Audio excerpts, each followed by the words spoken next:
As the season goes along here in Austin, the last grasp of hope draws closer. For deep in the heart of Texas, rivalry games are all that's left for the Longhorns. Arch Manning's been playing better. The game has slowed down. The stats have gone up for the young, talented quarterback. Today, he matches up with one of the most dynamic playmakers in the country. There's Taylen Green, Arkansas star. He leads the SEC in total offense. His Hogs may have an upside-down record, but they're capable of pushing any playoff contending team to the limit. It's an old Southwest Conference rivalry born again as a new age Southeastern Conference border war. From one of the greatest tradition-filled venues in American sports, we welcome you to the SEC on ABC, presented by Burger King, DKR Memorial Stadium. Texas now number 17 in the rankings after their third loss of the year. They host Arkansas, the 81st meeting in a series that's filled with deep-rooted passion, incredible history, as we say good afternoon to our Emmy Award-winning reporter, Katie George. Well, Tess, players often talk about the 24-hour rule. You have 24 hours to celebrate a win, 24 hours to flush a loss. Well, Michael Taft doesn't believe in the 24-hour rule. He says it doesn't apply when you go down to Georgia and you lose 35-10. He said this was a tough week. It's hard to get off the mat. Players didn't move past that loss until Wednesday. He credited Steve Sarkisian, said Sark got us to believe again that we still have a chance to make the college football playoff. We have to take care of business today against a dangerous Arkansas team if we won next week against Texas A&M to matter, Tess. Yeah, you have to believe, Katie, as we welcome you to the All-State Kickoff. Joe Tessitore and Jesse Palmer with you. So they were right there with seemingly playoff-bound Georgia a week ago, and then the scoreboard gets a little silly at the end. Where does it leave Texas now? Well, Texas has to focus on Arkansas today. In this game, that's the critical juncture. You lost 25 points against Georgia. You're out of the SEC race. You're going to need help to get to the playoff. What Katie said is right, but you can't be thinking about Texas A&M. This is a rivalry game. There's going to be a different intensity in this game. And you know if you're Texas, you're going to be getting Arkansas's A game. You're going to be getting their best shot. Arkansas is one of the most explosive offenses in the entire country. Texas needs to not worry about the playoff. They have to focus on Arkansas. Yeah, it is an underrated rivalry. It was interrupted for a while, but it never stopped simmering and boiling up. It is a beautiful sunny day here on the 40 acres. Two teams that are very much pushing right through the finish line of the season. They practice intensely this week. Now they are locked on locking horns. Arkansas and Texas from Austin on a glorious day. Kickoff is next.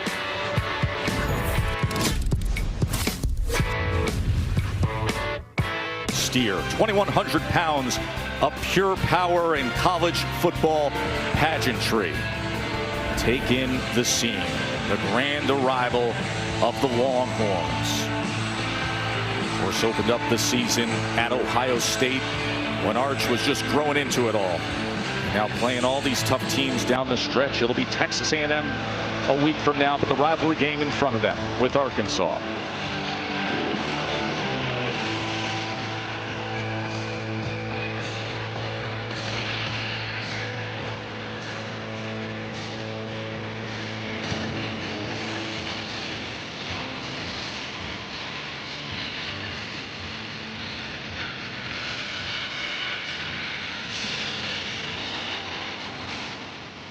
Always a great scene here on a sun-kissed day in Austin on the 40 acres. There's Coach Sark. He met with us yesterday, talked about the unique messaging to his team, putting to rest the sting of a road loss at Georgia and locking in on still two massive games right in front of them.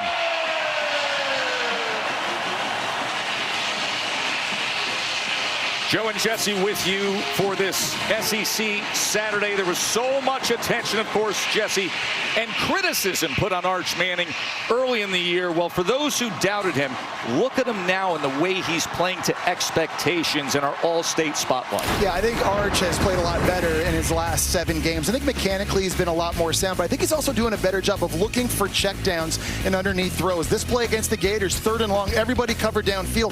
If he finds Wisner out on the checkdown, it's going to be a first down. Instead, it's a minimal gain. You think about the next game against Oklahoma. Similar situation on third down. Quickly finding Wisner in about 2.37 seconds, and Wisner's able to make a few people miss. He ends up gaining 24 yards, and it's an explosive play. These check down throws, they're not going to make the highlight reel ever, but they're so critical and so important to an offense, finding a rhythm, sustaining drives, and certainly I think the easy underneath throws. That's been key for Arch Manning, and I think his development in the last 7 games. Let's size up Arkansas for everybody. All right, they're a 2-win team. I get it. They're winless in the SEC. They may be the best winless SEC team you have ever seen, with all these close losses that are mind-boggling. Arkansas can win this game if they don't give it away. They've lost 5 games this year by 3 points or less. Time and time again, late in games, we've seen Arkansas. Penalties, defense not getting stops, way too many giveaways on offense in the fourth quarter of these games. They've taken Ole Miss, they've taken Tennessee, they've taken Texas A&M to the brink. Arkansas could easily be a 7-win team right now. They can win this game if they don't give it away. Katie. Yeah, Tess, well, Arkansas is thin at running back. Mike Washington, he's the bell cow, but his counterpart, Braylon Russell, is in concussion protocol. He ran into his teammate in what Bobby Petrino called a freak accident, so he's not cleared to play. Rodney Hill is also out due to an illness. He didn't even make the trip, which leaves true freshman Cam Settles as Mike Washington's only backup. But as you guys know, Taylon Green is very dynamic using his legs. Between Green and Washington, they're going to get the bulk of the run game, guys. That is the key, isn't it, Jesse, when it comes to Arkansas? Green can do it with his legs. Not many teams in the country can contain him when he is red hot with those long strides. No, this is an outstanding rushing offense for Arkansas, and it's a little bit of Mike Washington, but it's a lot of Taylon Green too, and it's going to be a handful, I think, for a Texas defense that's been very good at stopping the run this year. Everybody we have talked to down here in Austin is just happy to be playing a local 2:30 game here at home. It's been a very funny schedule when it comes to the split of home and road, and then when it comes to their success with road games compared to home games. Look at this. It's pretty incredible. Up until yesterday, they'd only played 1 home game here at Texas in 62 days. So yes, getting back to the friendly confines here, very big for them with this home crowd. No question, Texas wants to start early as Vince Young looks on, an all-time great. The stars have come out for a very meaningful game, for a rivalry game here in Austin. Look at the fit, too. Isn't it great on VY, 2005 national champion at the Rose Bowl. One of the great moments in the history of the sport. Just take it in. It's always an amazing scene at Darrell K. Royal Texas Memorial Stadium. Texas won the toss. They elected to defer. There's Coach Petrino. He took over mid-season for Sam Pittman. Of course, all the success he's had in his career as a head coach, from Louisville to the NFL. And one of the great play callers of a generation.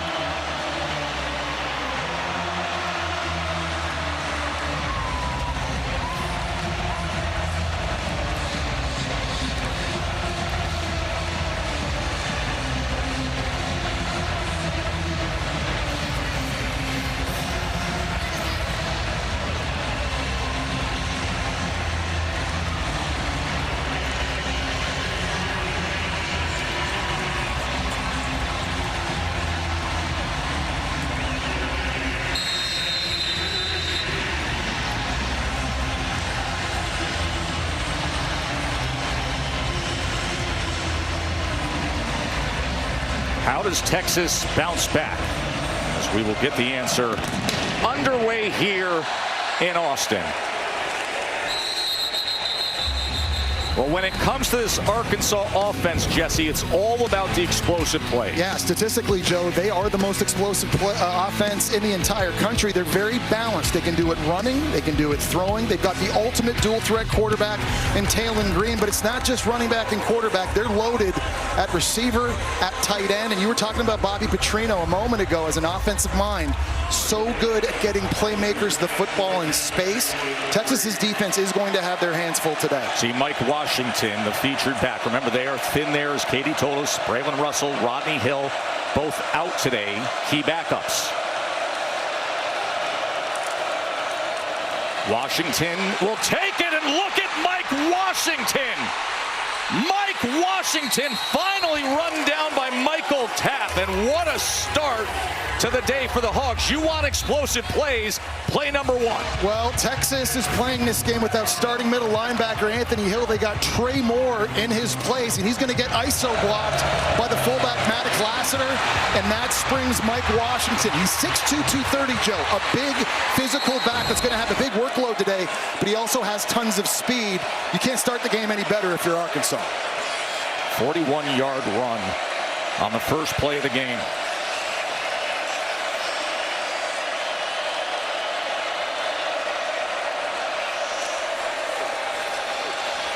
Here's Green, as he just has to throw it away. The impact players built by the Home Depot.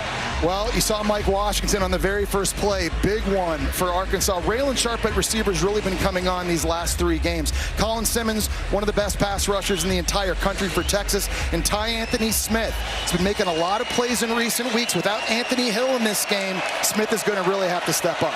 Anthony Hill, the leading tackler for the Horns. He was injured late last week at Georgia. Did have an interception of Gunnar Stockton in that second half, and then left the game and can't go today. This time, just a yard for Washington as Burke makes the tackle. So now a big third down early in this game, and we talked about Raylan Sharp as one of our impact players. He's been a guy in these types of situations that Taylen Green has been looking for. They move him around in different spots. He's a smaller receiver, but a guy that they like to stack release to give him access into routes. There is Sharp on 3rd down and 9.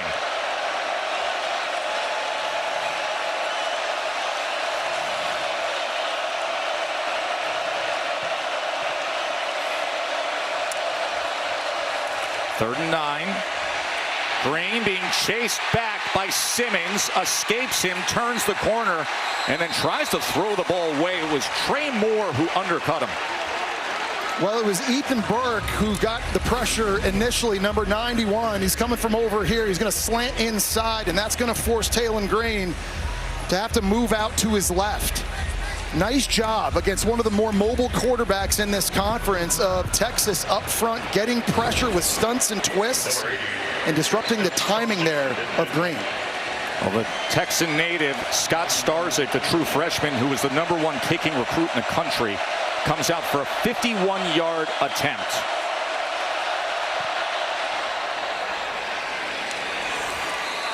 And that is extremely well struck by Starzik. A 51-yarder after Arkansas. Mike Washington with the longest run against Texas's defense this season.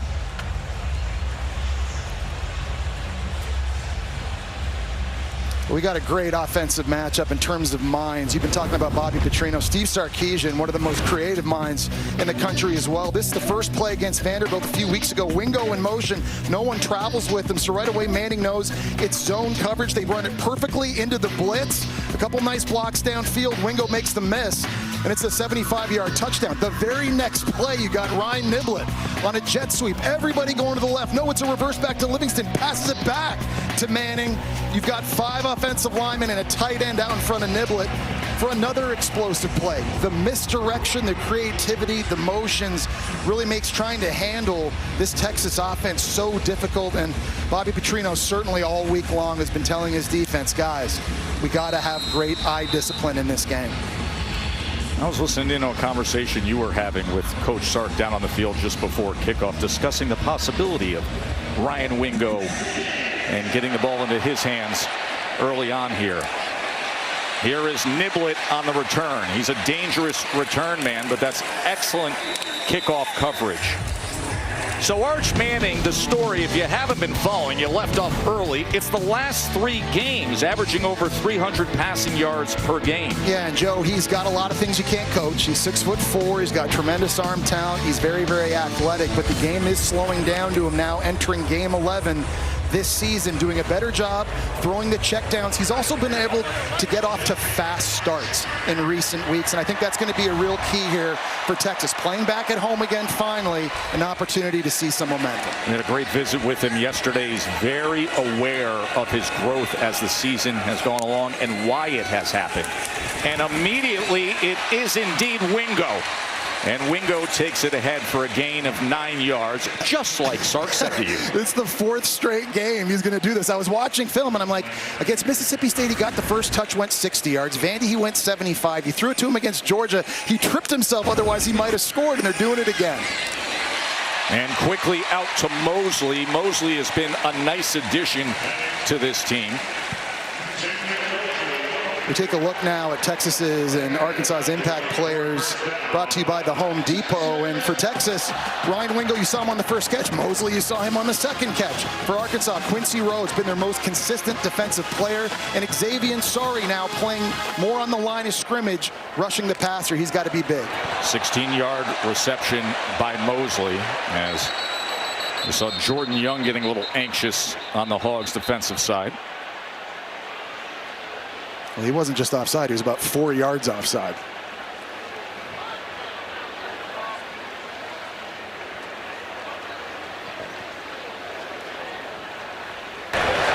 Offside defense, number 4, into the neutral zone, causing an offensive player to react. It's a 5-yard penalty, still first down.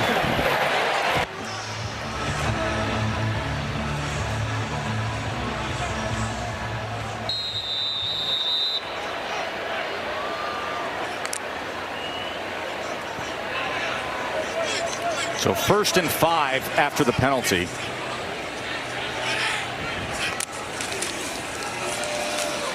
Wisner, as he will cross midfield and surge ahead for that line to gain. That's a Texas first down. Well, running backs for Texas this year have only averaged 4 yards a carry. They have not had the explosive plays in the running game they were hoping to have. Wisner, though, one of those guys that can give them that because of his explosiveness. You see C.J. Baxter there, his backup. Both of these guys will get run. Manning being pressured, steps up in the pocket, goes downfield, and it's a touchdown to DeAndre Moore.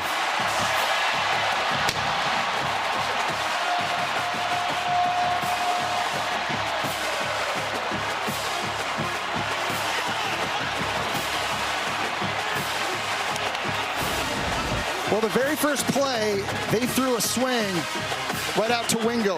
They're going to fake it, and it gets the eyes of the safety, and that allows the slot receiver Moore to get over top of the post. One thing Steve Sarkisian's so good at is setting things up, and that fake receiver screen just froze the defender for Arkansas long enough to allow the speed of Moore to get behind him.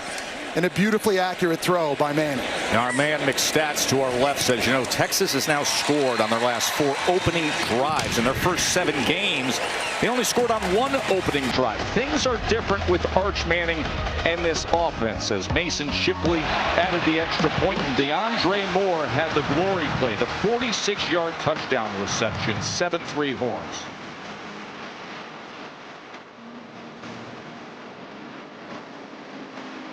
Any questions? How did you become the Capital One Bank guy? Do you mind?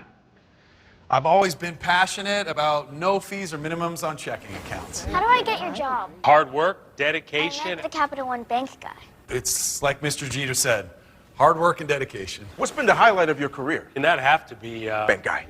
Helping people keep more money in their wallet with no overdraft fees.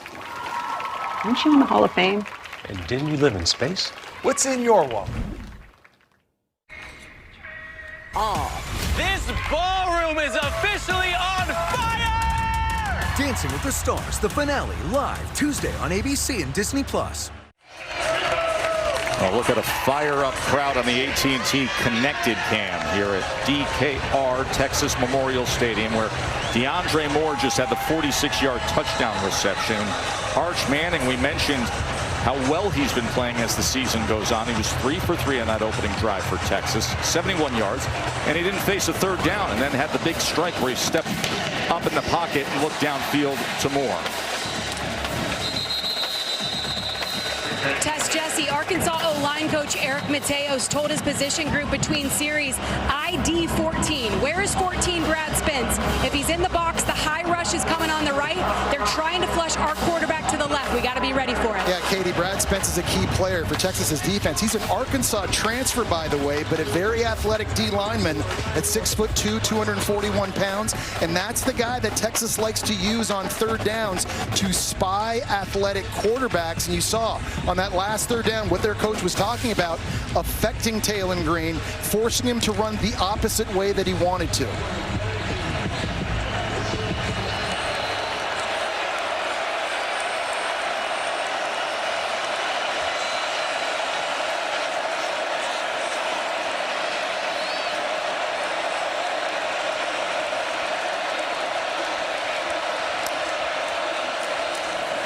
Here is Green off the play action. Wide open downfield is Platt. Jaden Platt with the big play. Well, it's the play fake that freezes Michael Taft and it freezes Colin Simmons. The fake here gets Simmons, it gets Taft, and then Platt runs in behind it on the corner route. A nice aggressive play call by Bobby Petrino on the first play of this drive. I formation with Lassiter in front of Washington after the 30-yard reception to the tight end Platt. And here is Washington. Remember, he started the game with a 41-yard run on the first play. The Texas defense had only allowed just 5 rushes of 20-plus yards this season, the 7th fewest in the country, and then he goes for 41 on the first play. And they're going to have to force feed him in this game. This is normally a bit of a tailback by committee approach, sharing carries with Braylon Russell. But we mentioned earlier, 3 running backs out in this game, so he's the type of guy, 2 3-yard gains in the first quarter. Those become 7 8-yard gains late. He's a big guy that people don't like tackling. And Russell is in concussion protocol. Rodney Hill spiked a fever, and Taylen Green, that's exactly what he can do when he catches a seam. First down Hogs. Well, it's a great job reading the zone read, and this time Taylen Green's reading Ethan Burke here on the end. If he crashes down, he's going to keep this and get around the outside. There's nobody there for Texas to replace it. They're able to freeze Trey Moore that time with a route out in the flat. So again, Bobby Petrino getting guys in space, and you've seen it throwing the ball, and you've also seen it in the run game too.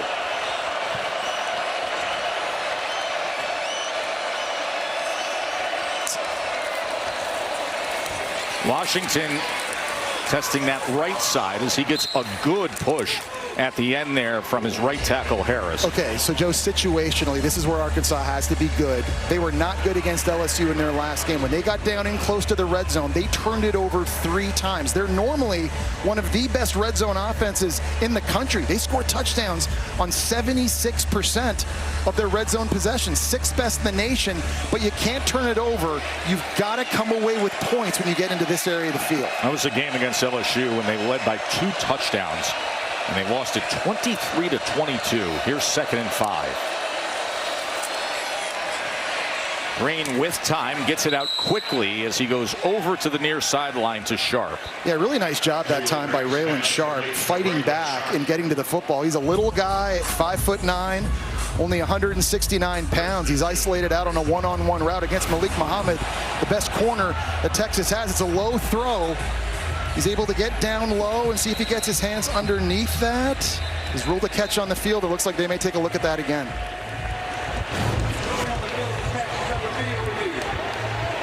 So they're going to review this, that the ruling on the field is a 6-yard reception and a first down for Arkansas on what's a really nice response drive to this point after the quick strike by Texas. Good point, Joe. Really aggressive right out of the gate, right? On first down, play action, you're hitting Platt on the corner route. As you take another look at this from a different angle, you need indisputable video evidence to overturn this. The ruling on the field was that it was a catch. Is there anything that indicates that this football hit the ground and that the ground helped him secure the catch? Some SEC fans and this crew having some flashbacks to Florida, Georgia with what happened there last month. Let's bring in Matt Austin, our rules expert. What does your eye see, Matty? Yeah, Joe, I don't think this is a catch. You can see the receiver's hands, the white gloves are apart. There's definitely room between his hands. I think he trapped this ball. It should be an incomplete pass.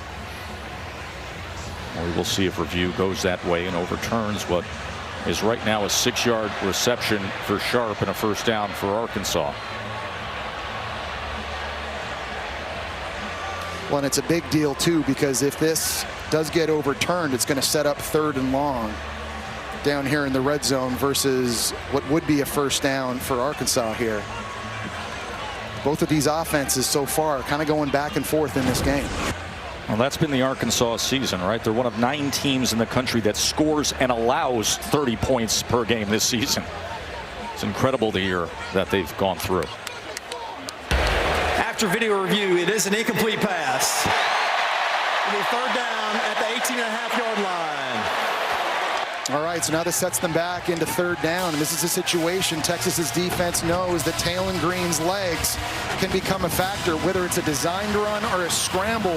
The first 3rd down of the game, I thought Texas did a really good job containing him. And we heard Katie earlier in her report using Brad Spence, number 14, as a spy. We'll see if they are able to do that again on this 3rd down. You don't have to worry about getting loud. They know it. No cue necessary on a down and distance like this in the red zone.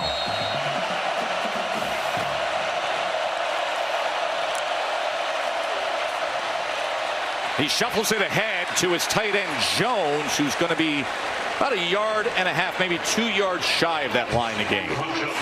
Interesting decision here for Bobby Petrino. How aggressive does he want to be? His kicker already hit a 51-yarder, and I think I agree with this call. To go for the field goal and pay this off with points. 2 pretty good drives to start the game on offense, and each playing on the road here. You just want to keep getting on that scoreboard.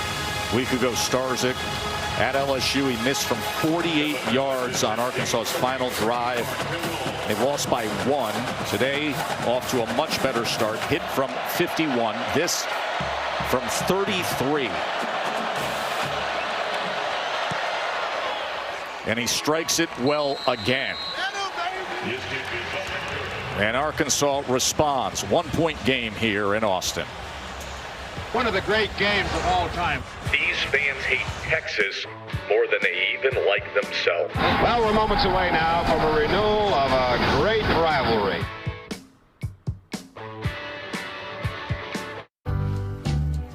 The Burger King Double Cheeseburger is love at first bite. A 1/4 pound of beef patties, flame grilled with 2 slices of melty cheese. Pure joy. It has a way of making the world melt into the distance. It's time to celebrate a classic, because life's simple pleasures matter. We're not sure who invented the double cheeseburger, but it sure tastes like we did. You rule. This week on Chewy, shop and save up to 40% off on treats they want, toys they love, or food they devour. All the best price gifts for any pet. For low prices, for holidays with pets, there's Chewy. Chunky. Hot, hot, hot. Dude, you said on 3. With protein to tackle every craving, Chunky is soup that eats like a meal. Why do you have your uniform on? So people recognize me. Pronamel, clinical enamel strength, can help us to keep our enamel for a lifetime. It's backed by science. It is clinically proven to strengthen our teeth. I would recommend this toothpaste to everybody. It's really an amazing product. SEC on ABC College Football is presented by Burger King. You rule. And in part by T-Mobile. If you didn't know T-Mobile has home internet, you do now. This game back in 2021 that you see the images of, Jesse, it gets referred to as that welcome to the SEC moment for Texas. They weren't in the league yet, but they had just announced that they were coming to the SEC. And Arkansas ran all over them for 333 yards. They robbed them 40-21. And it was a moment early on in Sark's career at Texas where he said, we need to get bigger to win in the SEC. So many great moments in this rivalry, but Arkansas is big, and Texas did get bigger. Arkansas looks like an NFL team, seriously. When you look at them positionally across the board, Taylon Green's absolutely huge. Mike Washington, these running backs are absolutely huge. As a group, they're big in the trenches. Their safeties are 225 pounds. Their corners are all 6'2". Arkansas is as good-looking a team getting off the bus pregame and in pregame warm-ups that you're going to see.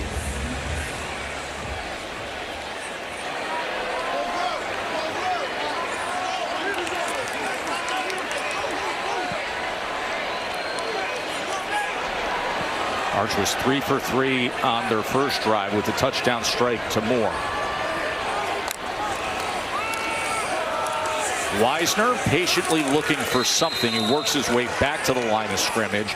Ian Gifford, you cannot miss him, Jesse, with the tackle, 387 pounds. Yeah, they are big in the middle. Cameron Ball at 323, he's the little guy, and that guy right there, Gifford, 390, he's the big one. It is hard to run between the tackles against Arkansas. Quick strike by Arch to Wingo, and when Wingo just gets a little bit of space, he bursts right up the field for a first down. Well, and the play fake can help. This isn't going to be a run, but you're just trying to freeze Steven Dix Jr. at linebacker for a split second with this fake right here. He just pauses, and that opens a bigger window for Wingo.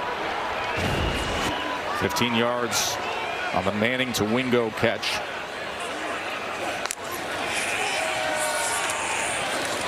There's Arch extending the play, looking to direct some traffic, and then smart to just scoot out before Bradley Shaw gets to him. Well, this Arkansas defense is the worst in the conference. First 5 games of the year, way too many explosive plays. Guys weren't getting lined up. They ended up firing their D coordinator, Travis Williams, and they promoted Chris Wilson right there.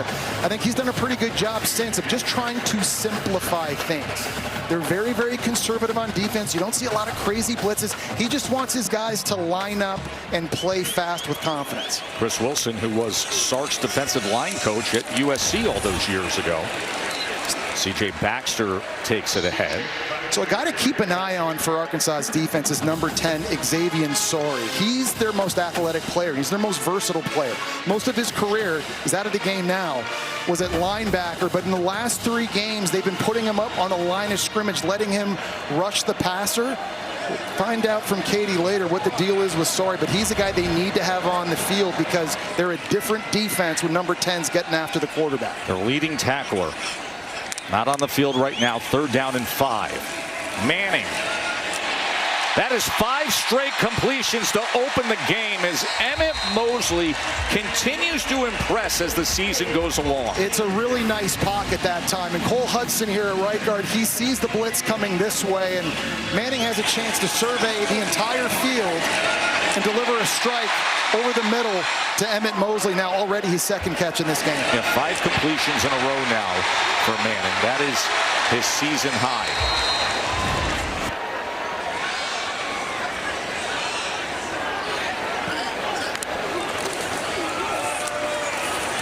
Here is C4, C.J. Baxter, as he takes it inside the 30-yard line. Xavier Sorey, we talked about again, being the most versatile guy for Arkansas and a guy that was happy and willing to accept his new role as sort of a edge player, using his athleticism to rush the passer. Out of the game right now, and we've seen, obviously, Anthony Hill not in this one for Texas, but the most versatile guy on Arkansas now missing in action too.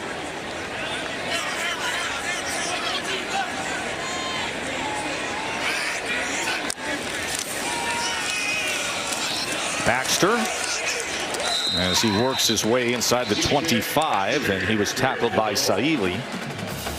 And so without your best pass rusher on the field, it now affects and changes an Arkansas front 7 that was really thin anyway. They'd really only been playing with a 6 or 7 man rotation on the defensive line these last couple weeks.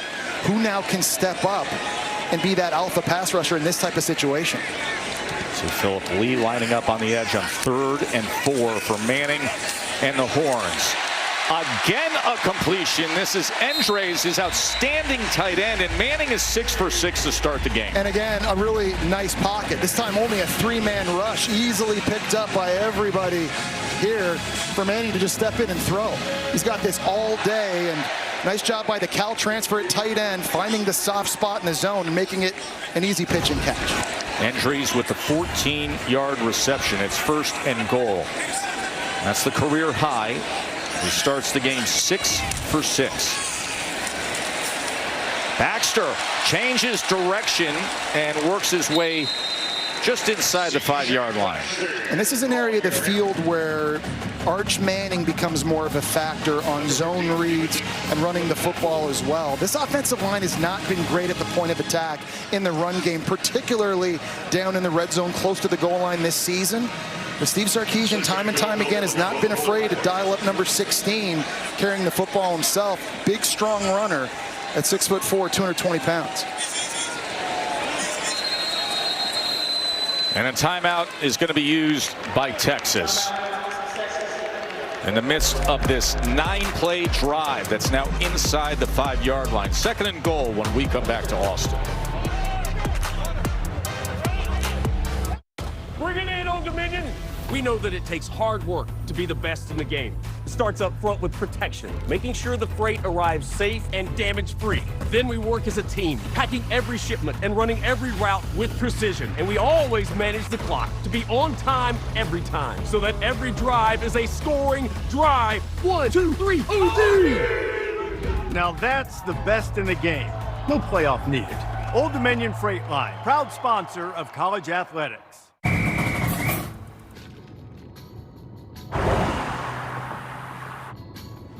You okay, big guy? He's fine. Really good news for this defense there, Katie.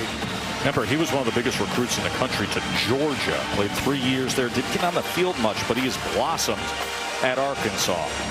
And they have him out there for 2nd and goal after the Texas timeout.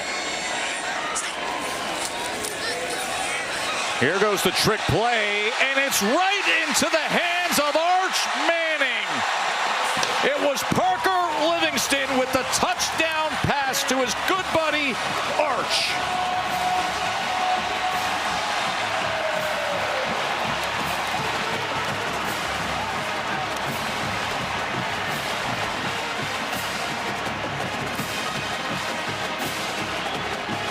A fantastic job and another example of misdirection by Steve Sarkisian in the passing game.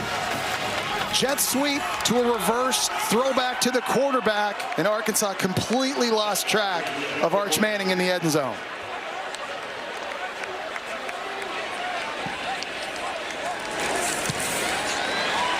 So now you know what they talked about on the timeout. As Shipley adds the extra point.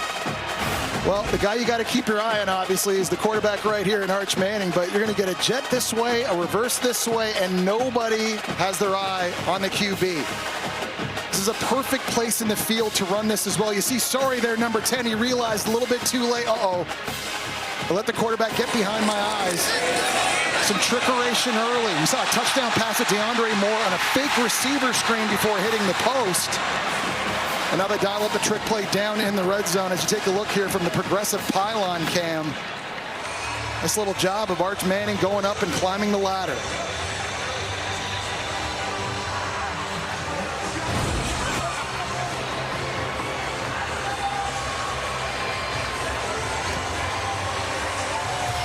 So now 20 touchdown passes on the year, the 6 rushing touchdowns, and add a touchdown catch to Coach Sark's star quarterback.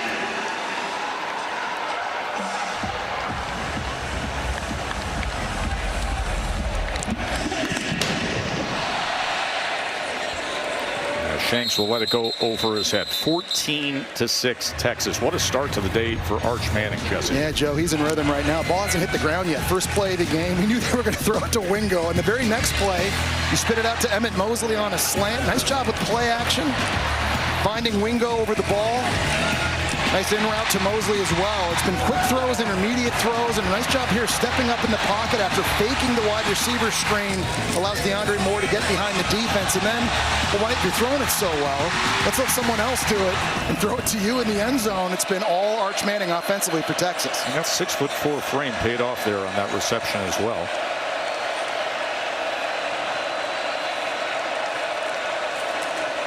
And now here's Taylon Green as Green runs it again with great success as he leads SEC quarterbacks in rushing yards, finally tracked down by Ethan Burke. Well, and he's reading off of Trey Moore at linebacker, who's going to overrun this. He's going to get way wide, and Green's just going to see him get wide and then cut it up the field. That's the defender he's trying to read off of. There's just so many different schemes in Arkansas's playbook when it comes to running the football, and the option is something now we've seen in recent weeks that defenses have had their hands full with. Yeah, that one little shimmy to Michael Taft, an extra yardage for Green, and that ball is cresting up against midfield. Green with a defender in his face. That was a dangerous throw that time as Colin Simmons was right on top of Green. Well, they're averaging 6 yards a carry, and a lot of that's Washington and a lot of that's Green. But the volume, you're going to see zone plays. You're going to see linemen pulling. You're going to see I formation. You've seen that in this game. Quarterback runs, jet sweeps. They've got the option.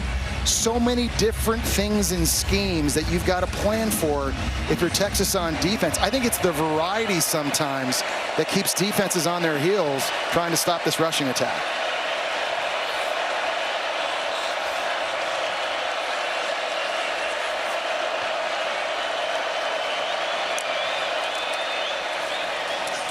Washington running the ball on 2nd and 10. All these drives start so red hot for Arkansas with their first play on their 3 drives, right? The 41-yarder to start the game, then the 30-yard reception. We just saw Green with a 25-yard run. You get those 3 plays have 96 yards. It's everything else that's been the struggle, like a down and distance like this, Jesse. And now there's a massive substitution for Texas, and they're bringing their best pass rushers on the field. Colin Simmons, number 1, has entered the game. The Arkansas transfer, Brad Spence, has entered the game. Both guys now lined up on the edges for Texas, and they're going to try and use that speed to get upfield. That guy right there has 9 sacks on the year, number 2 in the SEC. 3rd and 8 for Green. And he is able to get it complete to Omega Blake for a first down for Arkansas. And a really nice field because, Joe, you hit it on the head. It was Colin Simmons that brought the rush that forced Taylon Green to have to step up in the pocket. It's coming this way. You're able to maneuver up in here, but keeping your eyes downfield and finding an open throw. That time, Omega Blake, a guy that's been very quiet for Arkansas the last 2 games. Just 3 catches for 35 yards. Mansour Delane shut him out against LSU. He's got to make plays in this one. Good spin move by Washington as Washington goes for about 9.5 yards on that run. He's got everything you like. He's a hard runner that breaks tackles. The problem for Washington this year, though, has been fumbles. Katie and I saw the costly fumble against Memphis that lost them the game late. He also has a fumble in each of the last 2 games. He has got to be so much better in this one with ball security. 14-6 at the end of the first quarter. Arch Manning with the touchdown reception, also had the big touchdown pass. The SEC on ABC, presented by Burger King, returns after this message and a word from our ABC stations. Yeah, we've got to be able to run the ball for a first down. We converted the last 3rd down. They've been tough on 3rd down, so it'd be nice if we get to 3rd and short. Thanks for the time. Thanks. Well, right now they have 2nd and short to start the 2nd quarter, trailing Texas by 8.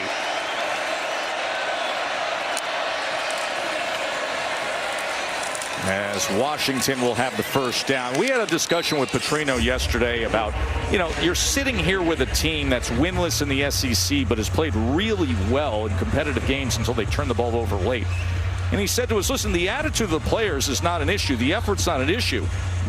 It's that we find ways to lose games instead of finding ways to win games. I was talking to him on the field before the game, and he was telling me, the good news is that we're still doing really well on offense, and guys are showing up each and every week, ready to go, excited for the opportunity that lies ahead. They were fired up to play a really good Texas defense in this one. I always wonder what's going through the heads of players when you're sitting there at 2-8, 0-6 in the league, but it's been a good week of practice as Washington puts down the shoulder and goes right into the end zone.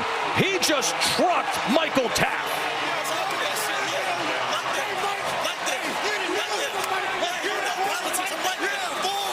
A 22-yard impressive touchdown run by Utica, New York's Mike Washington. If you're going to run the football outside, you have got to be able to control the edge. Look at the Georgia Tech transfer, Corey Robinson, working against Ethan Burke. He's able to get that block, and there's the big back running right through a second-team All-American and Michael Taft on his way to the end zone.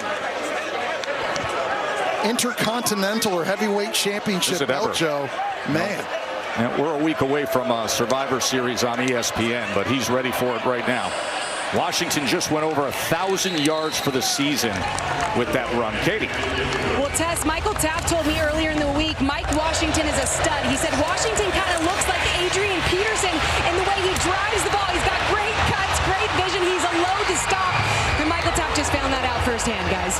Arkansas is his third school. He was under-recruited coming out of Cicero North in Syracuse, New York. Landed at the University of Buffalo, went to New Mexico State. Here's the progressive pylon cam, and then lands in the SEC. There are not a lot of running backs from upstate New York in the SEC. He's an impressive one. I think he's a guy that's going to have a chance to have a long career in the National Football League because he's also an every down back. You're getting to see in this first quarter, now in the second, his ability running the football, but he can catch the ball too, Joe, and he can block. He's legitimately a three-down back, and his versatility, I think, adds so much value to him in the upcoming NFL draft.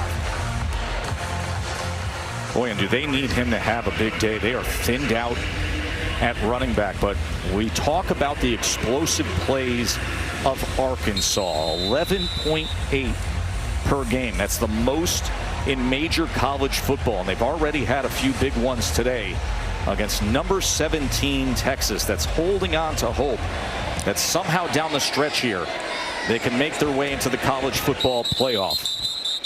Want to remind you, Saturday Night Football presented by Capital One is coming up next. It is number 20 Tennessee taking on Florida, the rivalry there. Chris Kirk and Holly will have the call of Tennessee at Florida at the Swamp tonight. Of course, a great part of your football legacy, Jesse. Yeah, no question. I was so lucky to get a chance to play in that rivalry game. It is exactly that. It's a special game with a lot of intensity, and it's unfortunate now with the SEC going to a 9-game schedule. Those two teams are not going to play every year anymore moving forward. Arch Manning in the sunlight, and he has been in the spotlight to start this game. 6 for 6, 125 yards, a touchdown pass, a touchdown reception. Wisner with blockers out in front, out to the 31-yard line. You look at the first two drives for Texas, and it has been an impressive day. It has gone right to script. You get the explosive to DeAndre Moore on the first drive, and then a nice controlled, balanced run and throw drive the second time out. Wisner again as he wiggles his way to a yard short of that line to gain. It'll be third down from there. Well, the offensive line has been the weakness for Texas this year, and that really was a big question mark coming into the year. 4 new starters. You had to replace Kelvin Banks at left tackle, the 9th pick to the Saints. They started the season with 3 true sophomores. The left guard position has been in flux all year, and that's really impacted their ability in the run game and in pass protection. But I do think, Joe, these last 2 games, they've got a new starting 5 up front. That's really made a big difference. They go with the tap to Wingo, and he turns the corner and spins his way for extra yardage. Look at the fight out of Ryan Wingo framed up against Kenai Walker. And that's a good idea on the jet sweep, because when he gets a full head of steam, he's one of the fastest players in all of college football. 20 times this year, he's been clocked running over 20 miles an hour. You just want to get him going. Those long strides start to pick up, and Arkansas just can't run with them.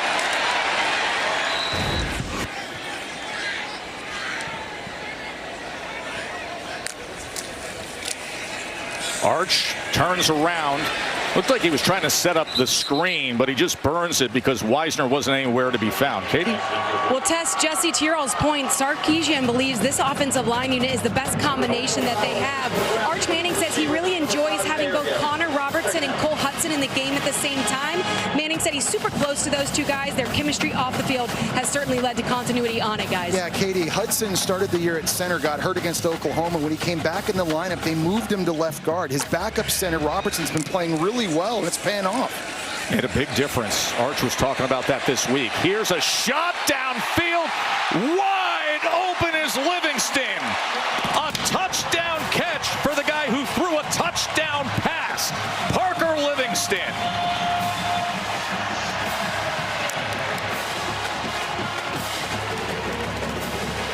There's a coverage bust on the back end by Caleb Wooden. He's going to get kind of caught in no man's land back here. That's who you're watching. They're running a seam, and this is the touchdown here. But at the top of the route, you're going to see this player is going to take the inside slant. That's Miguel Mitchell. He's got to stay up and be in position. It's a big coverage bust on the back end by Arkansas, and that leads to a huge score there for Texas. It's been a good season for Livingston. 6 touchdown receptions. Arch Manning, his 2nd touchdown strike of the afternoon, his 3rd total touchdown, 21-13 Longhorns. We've had 6 combined drives, all scoring drives. That's the 34 total points here early in the 2nd quarter.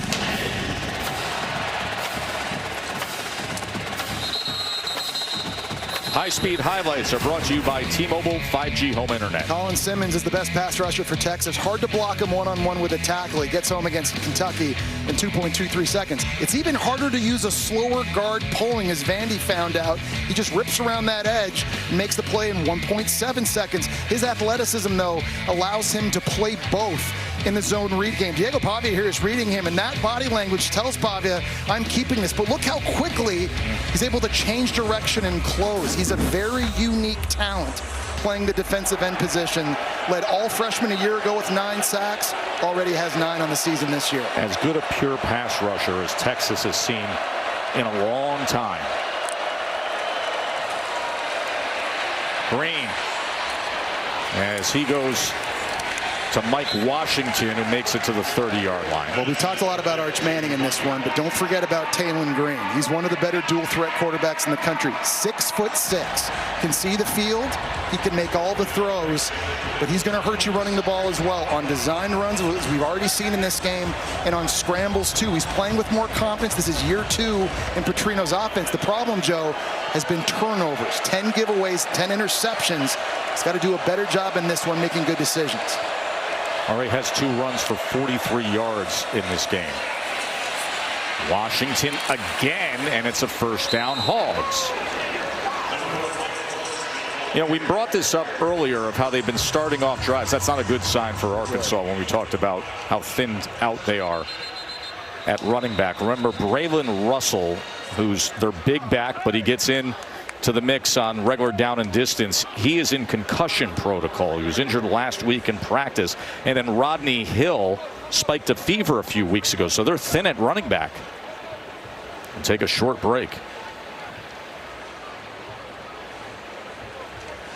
Sort of rolled up on his ankle a little bit. Wait to find out what the injury is, but he certainly heads to the 10. You mentioned the depth. That now sets up true freshman Cam Settles as the go-to back for Arkansas.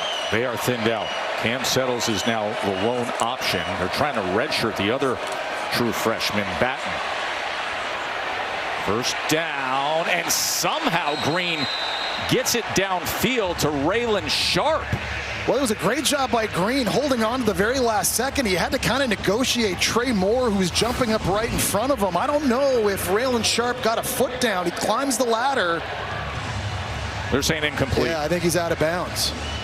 It's a nice job of Grayson Littleton running over and making sure that he was not in bounds after he caught that football. An unbelievable individual effort there by Taylon Green. Empty set here on 2nd and 10. Green goes over the middle. It's a first down to Sharp, and Sharp takes it past midfield. And that's a tremendous route by Sharp. He just shook Jelani McDonald at safety out of his shoes. He's running a bit of an option route here. Fakes like he's going outside and then cuts inside to give a nice window for Taylon Green. This is a guy, again, a former Missouri State FCS All-American that played for Bobby Petrino. He's really been coming on these last 3 games, making big-time plays in the passing game.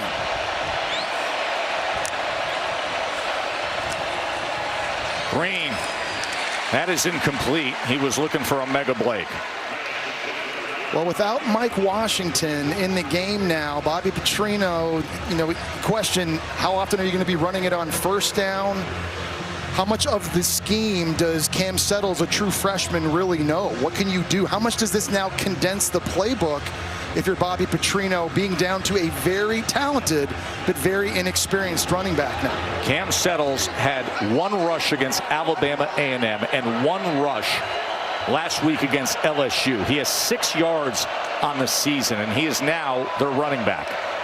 Green on 2nd and 10. Oh, Rohan Jones was left wide open. First down, Hogs. Well, they always do such a good job sneaking Rohan Jones out into routes. He's going to be lined up right here, and he's just going to block before running up the field. He's averaging 31 yards a catch, and a nice job by Green holding on to it to the very last second, letting everything clear out over the middle of the field before finding his tight end from Montreal, Quebec. Oh, I love when you do that. Here's Green as he's trying to get to the corner, but he is chased down by Filsaime. And how about the speed there by Green? Long strides. Doesn't look like he's running very fast, but they just found out on the boundary, Xavier Filsaime trying to chase him down. And Taylor Green gets a full head of speed. He is very difficult to catch.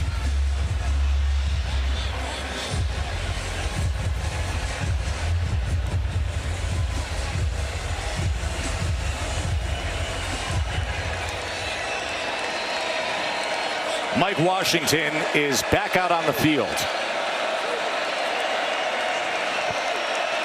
9 carries for 97 yards, the big touchdown, and he's back out there on 2nd and 8. Green.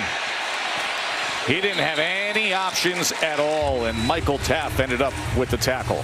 He wanted to throw it to Omega Blake on a slant route. He actually fell down, so there was nowhere to go with it. Now, Omega Blake is the go-to guy normally in this offense. Here he's just trying to kind of gets caught up there with Malik Muhammad and goes down. And now you got this big 3rd down.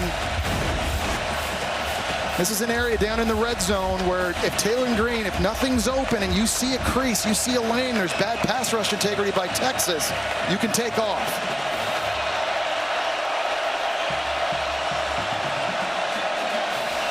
Third down and 5 for Arkansas. Incomplete.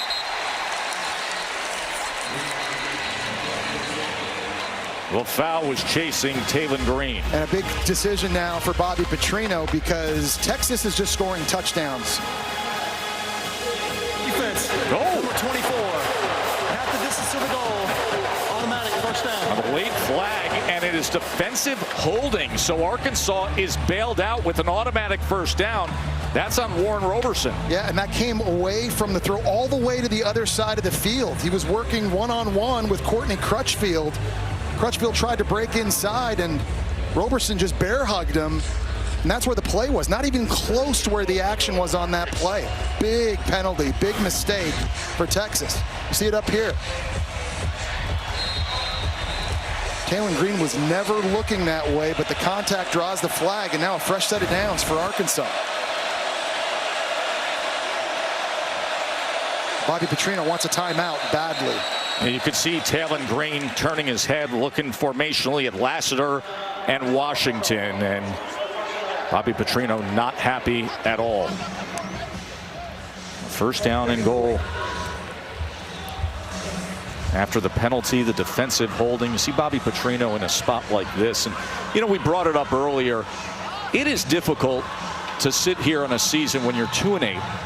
When you're 0-6 and you have one of these years where you feel like nothing is breaking your way, and you get deep into the water of November, but we visited with him and he said, listen, they are practicing hard. The intensity's there. The effort is there. And they're playing hard, too, in this game. I've been impressed with that because they've had a key player on both sides of the ball go down in this game early. It was Xavier Sori on defense. Of course, Mike Washington at running back. But this is a team that battles, and they understand. People that haven't watched Arkansas play, if you just look at the record and say, well, you haven't won a game in the SEC yet, you're not very good, they know they're much better than their record indicates. This is off the timeout. First and goal.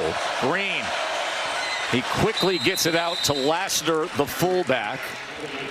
And he is pushed out near the 5-yard line. And it's big having Mike Washington back in the game, not just because of his ability running the football here, where it's very hard to throw it, but also pass protection, catching the football. Bobby Petrino, his playbook right now is wide open in red zone offense because you have the experience and the playmaking ability of number 4 on the field. Behind that Texas defense, to up high here at DKR Texas Memorial Stadium, where it gets loud when you're in this side of the field. Washington lowering the pads, but he is pushed back, and it'll be 3rd and goal. LaFau with another good play. And I got to think, if you're Bobby Petrino, this is 4-down territory now. Now down inside the 5-yard line with Mike Washington and Taylen Green and his running ability. Again, your defense cannot stop Texas. If you kick another field goal and Texas scores another touchdown, this thing starts to open up more and more and more. So would not be surprised if they stay aggressive, even if they don't get the touchdown here on 3rd down. 11th play of the drive coming for Arkansas. Listen to this roar.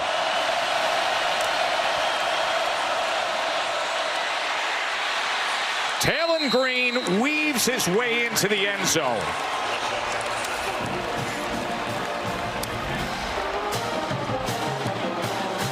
Eighth rushing touchdown of the year for the best rushing quarterback in the SEC. And really nice play design by Bobby Petrino. You're faking the handoff here to take this defensive end out, but it's Platt coming around to get a block on the outside to clear this thing open for Taylen Green.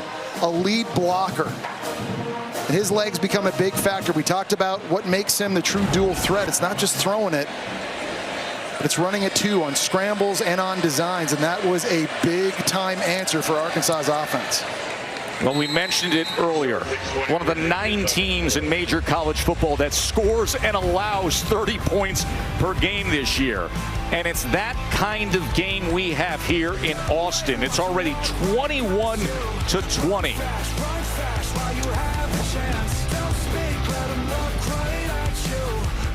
This year. Now that Texas fan has what he considers a trophy in his hand. That is a smoked. It's a delicacy to in many parts of the world. The charcuterie that he has available to him right now in his left hand is little Chengale dinner. That's wonderful. All-state playoff predictor looks this way, Jesse. Well, again, a change this year. Top 4 teams get the bye. It's not the top 4 conference champions like a year ago. Miami right now outside of the top 12, but they are right now the highest ranked team in the ACC, in position to be the 4th highest ranked conference champion, and then Tulane in pole position to be the 5th highest ranked conference champion, getting in at the 12th spot.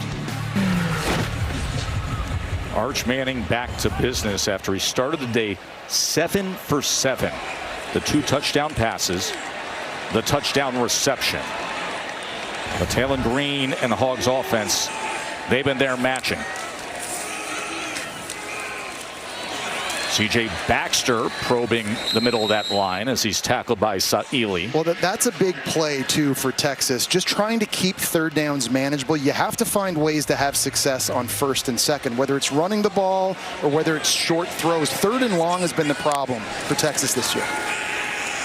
Manning, play action. And that's off the mark beyond Mosley. So now in this 3rd down, can Arkansas's defense get pressure on Arch Manning? The pocket has been way too clean for him early in this game. There's a big substitution now. Quincy Rhodes, the best defensive player for Arkansas, number 97, has entered the game. Xavier Sorry is going to be rushing as well. Can someone win one-on-one and affect Arch Manning here? There's Sorry. You saw Rhodes. Rhodes has 8 sacks on the year. 3rd down and 6. Can they get after Arch?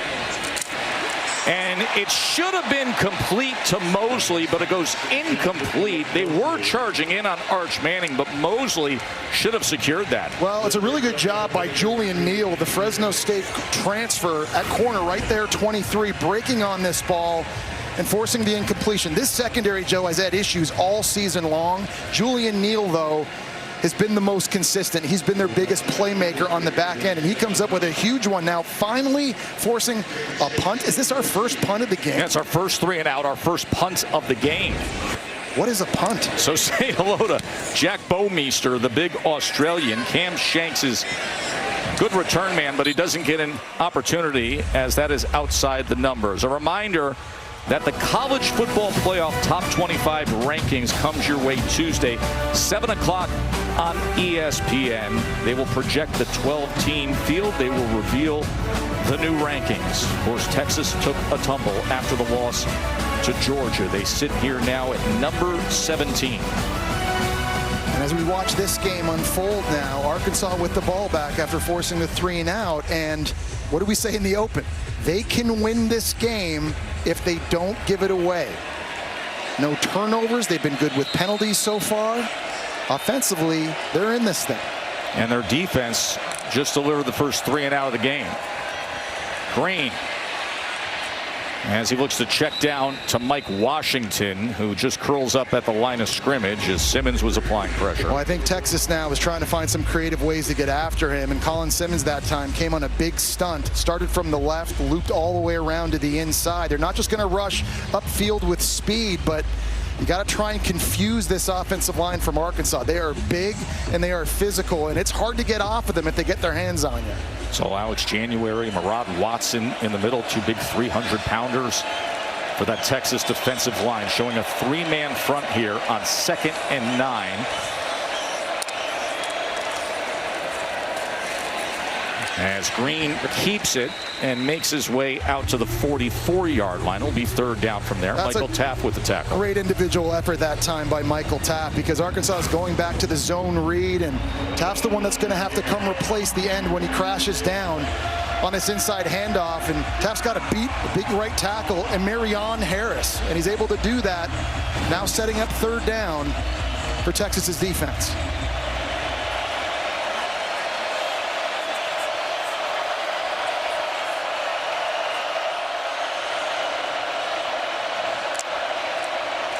Green on 3rd and 5. And the quick out was thrown high, intended for Sharp. And now all of a sudden, both of these defenses rise up after we had nothing but offense. Well, it's a nice route that time by Raylan Sharp. There's a bit of a window. The problem is he doesn't have a huge catch radius at just 5'9", and if the ball isn't out in front of him accurately, it's going to make it very, very difficult. He's very quick and he's very dynamic after the catch. But that throw just a little bit off by Taylor Green. Ryan Niblett is the punt returner for Texas. Devin Bale's going to try to play keep away as Niblett is dangerous. Had a 79-yard punt return for a touchdown at Mississippi State that tied the game late in the 4th quarter. Flag is down at the line of scrimmage on what was 4th and 5.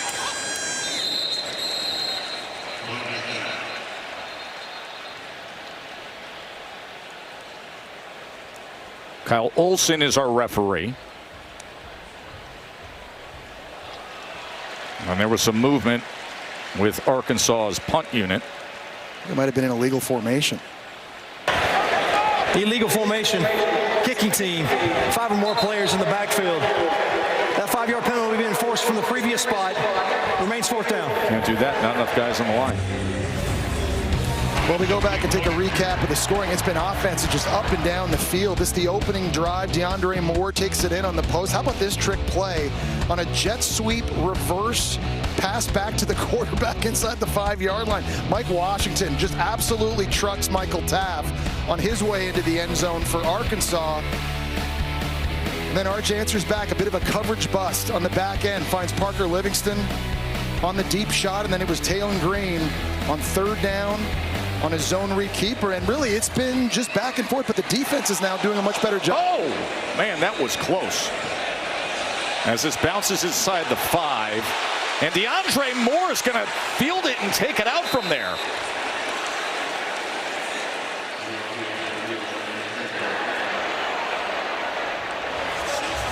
First off, I have no idea how that was not blocked. Honestly. By Texas.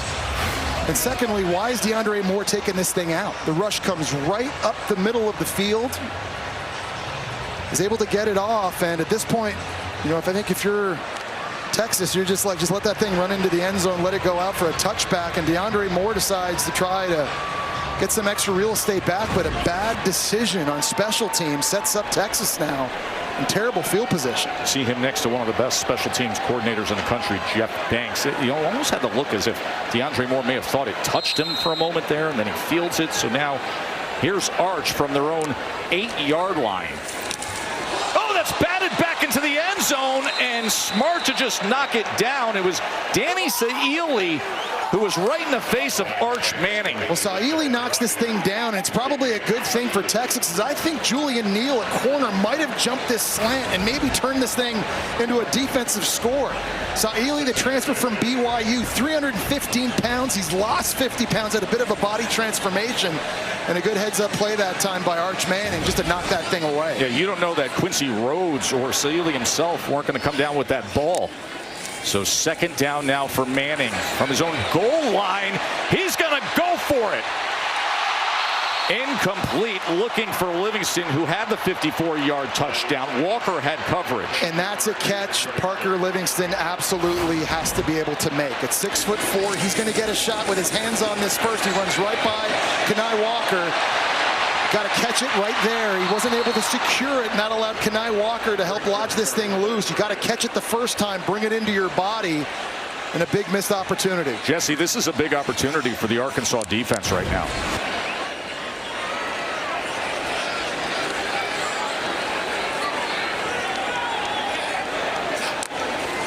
Third and 10.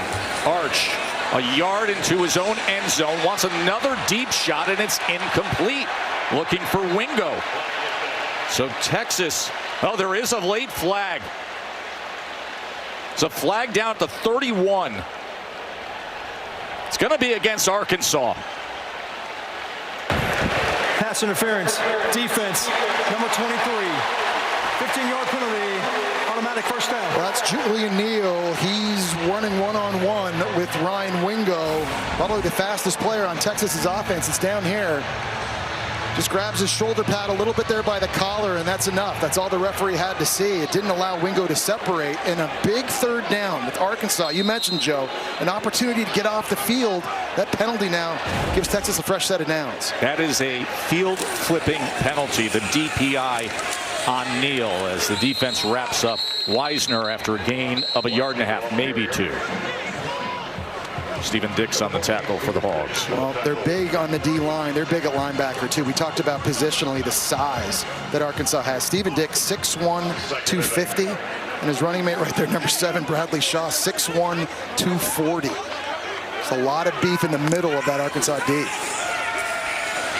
2nd and 8 as they set up the screen, and it's Townsend, the tight end, who is cut down immediately. True freshman from Houston, Texas, who has a very bright future, and it'll be another 3rd and long for Arch and the Longhorns. And it's a mass substitution now. The best pass rushers coming on the field for Arkansas. Justice Boone, the Florida transfer, number 0. Story's out there. Quincy Rhodes is out there. But again, no one's been able to get home yet in this game. You've got to find a way with movement, stunts, and blitzes to affect the QB. 3rd and 8. They back off and yet still get a little pressure on Arch, who goes downfield and gets it complete to Wingo. What a big play between Arch Manning and Ryan Wingo for a first down, Texas. Well, a nice play by Arch Manning. He fights off the sack attempt by Justice Boone, number 0. He steps up. Pressure's coming here. Sorey's going to spy him in the middle of the field. So Arch Manning doesn't have a lot of time. Once he steps up, he's now got to get rid of this thing now. And a really good job in a scramble drill, too, of Wingo breaking his route off, heading upfield and finding an open area of grass for Manning to throw to. Manning looking to keep that rhythm going as he's going to have to check down to Wisner, and Wisner lowers the shoulder and goes past midfield on first down. He picks up 8 yards. And that's where I think Arch Manning has improved the most in the last 7 games, is finding the checkdowns quickly. Prior to the pass, holding, defense, number 4. 10-yard penalty from the previous spot. Automatic first down.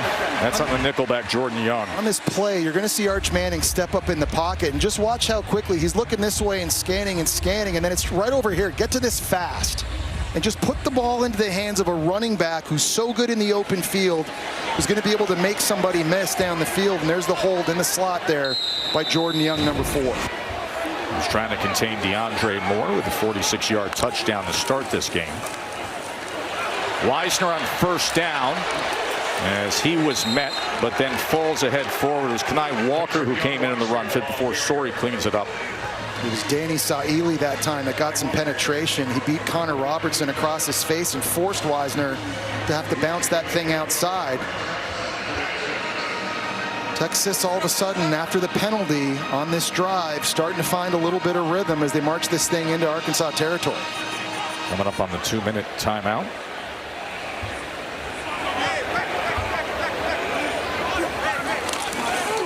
Second and 6. Manning somehow gets away from Story. And a flag is down as Manning darts out of bounds.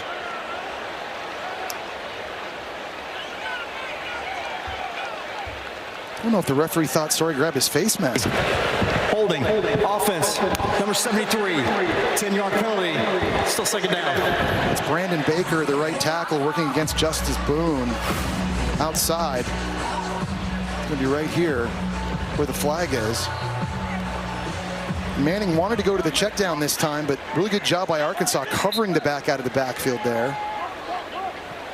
Penalty now going to back Texas up. They'll be facing a 2nd and 16 after the 2-minute timeout. Over 200 yards passing and a couple of touchdowns for Arch Manning. Has the touchdown reception as well. It's 21-20, Texas on top.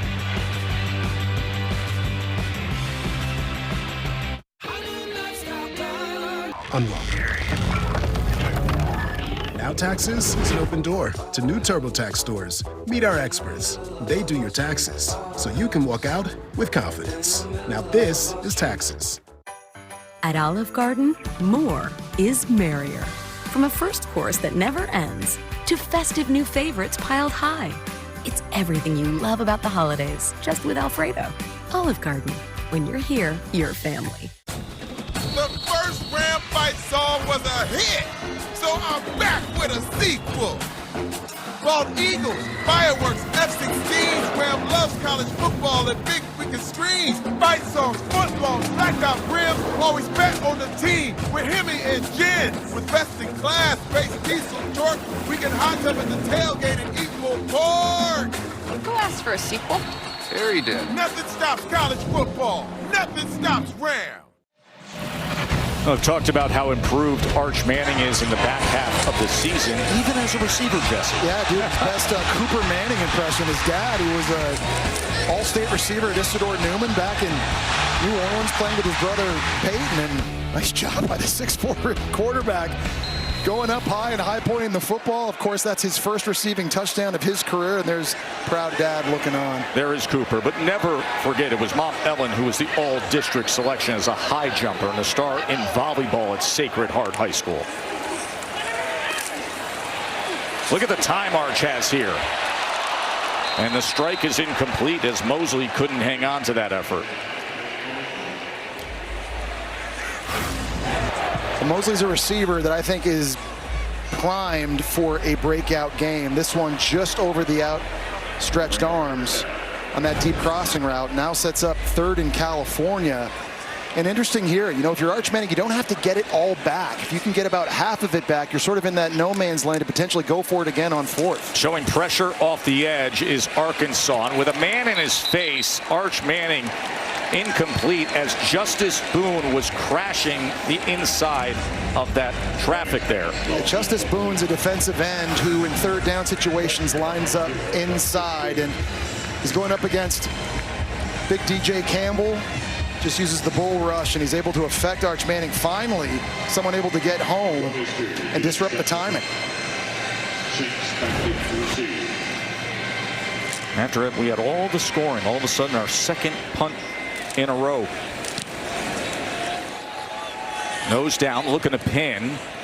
And it checks up inside the 10. That's exactly why you do the nose down rotation. Let's go to the studio to Kevin. What's up, my man? That's Kevin, 1 halftime report minutes away. Booger McFarland, Kevin Nagani here. Texas A&M and Georgia roll. A historic first quarter by Notre Dame. highlights of USC and Oregon. Right now, let's check in. Vandy still in that playoff hunt, in the conversation, taking on Kentucky. Diego Pavia to Trey Richardson here, Boog. He's having an outstanding game. 18 for 22, 280-plus yards, 2 touchdowns. Diego Pavia leading the Commodores. Trey has 3 touchdowns, perfect for the name, and right now Vandy in complete control. Back to you, Tess. Of course, Kevin, it was Vanderbilt November 1st when they were top 10 when Tex defeated them. Wingo had a 75-yard touchdown on the first play of that game. Kevin Green from inside his own 5. That is dropped by Sharp. Man, these receivers for Arkansas have got to begin stepping up. In the passing game, it's been mostly Jaden Platt and Rohan Jones at tight end. But in a situation like this, 2-minute type deal with 2 timeouts, an opportunity to drive the ball, potentially score points, take the lead before going in at halftime. It's a big opportunity for this offense, but these receivers, you got to make the easy catches. By the way, the worst starting field position for Arkansas. They're at their own 11-yard line. We'll see how they manage things with just over a minute and a half until halftime. Mike Washington, good to see him back. He was hurt early in the second quarter and then came back into the game. He's over 100 yards on the day. Simmons with the tackle. Texas deciding not to take a timeout on defense. See, 101 yards for Washington. Texas defense came in only allowing one 100-yard rusher in a game this year. That was Ball at Florida. I got to say, Joe, I thought Texas would take a timeout and try to save as much clock as possible for Manning to get the ball back, maybe at midfield if they can get a stop. 2 timeouts remaining, 3rd and 7. Can the defense get a stop here? Green, as he drives the ball, and it's incomplete. So the clock stops with 57 seconds to go, as Platt was the intended target. McDonald had coverage. Yeah, but not taking that timeout just bled a bunch of seconds off of that thing. And so, of course, now Arch Manning's going to get 2 timeouts in his back pocket, but I don't know if it was worth not burning one in that situation. Devin Bale has to really flip the field and keep the ball away from Niblett. Hills at the 1-yard line. As they came after him again.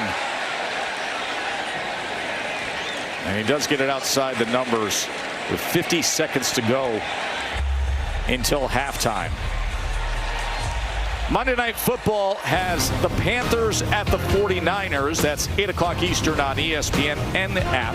And coverage begins with NFL Live at 3 p.m. Eastern. And then the Monday Night Countdown crew is at 6 p.m. So a full day starting with NFL Live for Panthers and 49ers. And the Mannings will have things on ESPN2 with the Manning cast. And they are going to see where they mark this punt here, Jesse, as it sailed out of bounds. Yeah, it looks like Texas is going to have the football at about, what, the 35-yard line? It would just be a 21-yard punt by Bale if that's where they're going to say it went out of bounds. And with that, 2 timeouts and managing a short field. Well, I think if you're Texas here, you got to make Arkansas pay for that. Again, 2 timeouts. But remember, Texas is going to get the football back first in the second half. How big would it be for them to score a touchdown here and then score another on their opening possession of the second half? You see where the ball went out there. Manning back to pass. He wants a deep strike. And the coverage on DeAndre Moore from Jordan Young. And the crowd wanted DPI, but it's incomplete. Well, a nice job by Young. He's going stride for stride with Moore right here in the middle of the screen in the slot. A little bit of hand fighting. The referee lets it go. I think this is where Texas's biggest positional advantage in this game is. It's at receiver versus the DBs of Arkansas, and a big opportunity now in this 2-minute situation. Saw Young grabbing his arm after that play. Wiesner on the ground as he works his way inside the 30. Remember, 2 timeouts remaining for Texas. Timeout, Texas. Second of the half. Well, the good news for Texas is they're already well in Mason Shipley's range for a field goal. They've got a kicker that has a bazooka for a leg. Mason Shipley hit a 60-yarder last year at Texas State, a Sun Belt Conference record. So easily within that range right now. I want to get back into the conversation with Arch Manning as he's having a superb first half here. We sat with him yesterday, talked about things slowing down for him. We hear that a lot with young players. How do you define that for a quarterback? Simplifying things in your head. I think a young quarterback early in his career has just a laundry list, checklist of things you're always worried about. Am I calling the play right? Does the formation look right? What's the front? What's the coverage? What's my progression? Am I being blitzed? Where's my answer? But now in game 11, you start to eliminate some of the variables in your mind, and it just makes the thought process so much easier and allows you to play faster. Off the timeout. Here Manning making the adjustments on 3rd and 3. One timeout remains for Texas. Wisner, as he was probing the middle of that defensive line, he's going to be short of the line to gain, tackled by Jordan Young. So remember, one timeout and it's 4th down. And that's big because he didn't pick up that first down. The game clock keeps rolling. If he had gotten it under 2 minutes to go in the half, that game clock would have stopped while they reset the chains. There's a big play for Texas. Hear the crowd reacting as they're just going to let those final seconds tick down and utilize that timeout. And that is exactly what Coach Sark does. And they'll send out the place kicker, Mason Shipley. It's amazing. This game was just an offensive showcase. Defense optional all through the first quarter, bleeding into the second, but it's become more of a defensive battle here in these last couple drives. And it's going to be really interesting to see the different adjustments that I think both of these coaching staffs make, because these offenses now, they've got to find a way to get back on rhythm. Well, you brought it up in terms of the offense that we've had here, and then all of a sudden a little bit of defense before half. But look at how even things have been offensively. Total plays, total yards, average per, and both teams with 11 first downs. And again, it just goes back to Arkansas. If they don't give the ball away and they don't give games away, they're in with everybody they play. They're in the game with anyone in this conference, and that's certainly held true here in the first half. Mason Shipley, a transfer from Texas State, played 38 games there, was a Lou Groza semifinalist, has a great backstory of having a gap year where he worked at FedEx, and he adds the 44-yard field goal. Couldn't land a spot in college football, goes on to have an excellent career, the senior, and now kicking here in Austin, and gives Texas a 24-20 lead. Let's get the breakdown here, Joe. It's good ball rotation, kind of lets the draw up. If you really want to know, he got under it just a little bit. That's why it started leaking to the right. I wish my 7-iron. We'll leave that for halftime. Katie. Thanks, Tess. Coach, you got off to a really efficient start offensively. How would you assess that group so far? Well, I think we're creating some explosive plays in the pass game. We're running it enough. We got to find a little more run game, and we got to make a couple more plays. We've had some opportunities for some other big plays we just haven't made. Your defense put together a couple of stops. What do you need to continue to see from them next half? Well, we got to win on first down. Like we're not playing very good first down defense, and they're creating some explosives. I think we started to do that later in the second quarter. That's how we got to play in the second half. Thank you. Thank you. They're coming off the largest loss of the Sarkisian era last week at Georgia. It was 25 points. Here they got 24 points up at the half. A 4-point lead for number 17 Texas. Our Capital One halftime report coming your way with Kevin and Booger. Gentlemen, take it away. Glad you're with us for the SEC on ABC, presented by Burger King. Joe, Jesse, and Katie with you. We started this game with a combined 7 scoring drives and 41 points, and then all of a sudden, before the half, we have 5 drives that only produced a field goal and 4 punts. It's number 17 Texas up 24-20 on Arkansas. The 81st meeting. The former Southwest Conference rivals. They've only had 6 matchups since they last shared a conference, but it has long been a tradition-rich, history-filled rivalry, and it's been a good one so far today.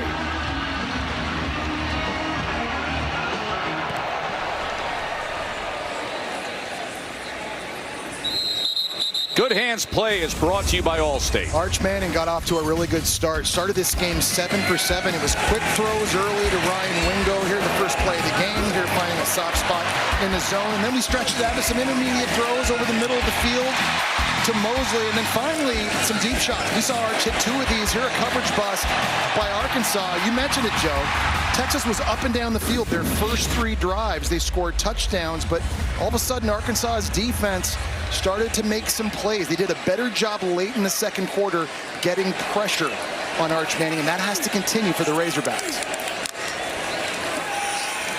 Manning to open up the second half with time to pass, and he gets it complete to Mosley, and Mosley drags defenders all the way past midfield. Well, this is a theme that we saw in the first half. Part of the success for Manning has been the pocket. Really nice job. Just giving him an opportunity to work through his progression. You're pulling Hudson, the right guard. It's just a 3-man rush by Arkansas, and that is not going to get it done. C.J. Baxter, as he has a good run on first down to the 39-yard line. Dix with the tackle. Well, you heard Steve Sarkisian tell Katie at the end of the first half, we got to do a better job running the ball. Right now, Texas only has 50 rushing yards. It can't be all on Arch Manning and these wide receivers. They got to have balance, and they have to start establishing the line of scrimmage.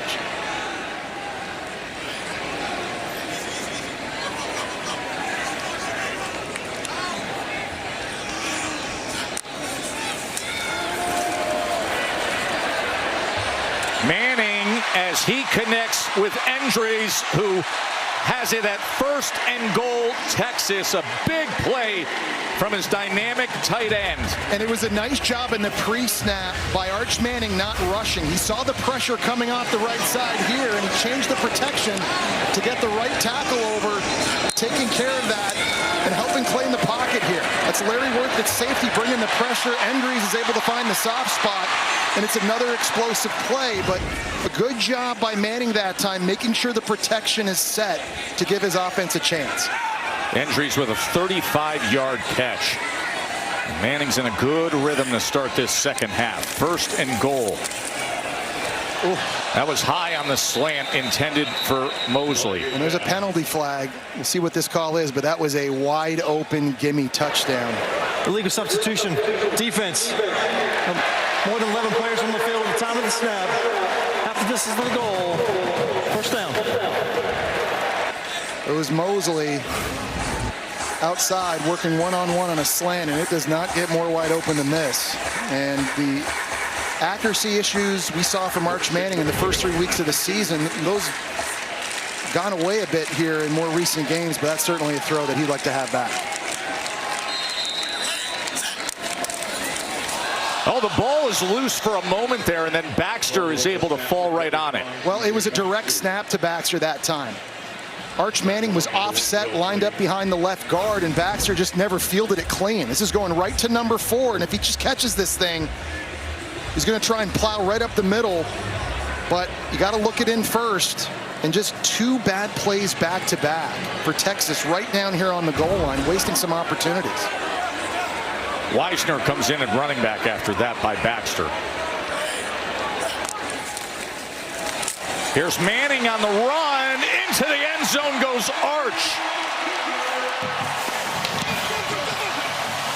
So he has 2 touchdown passes. He has a touchdown reception. And now a touchdown run. And Dad is all smiles.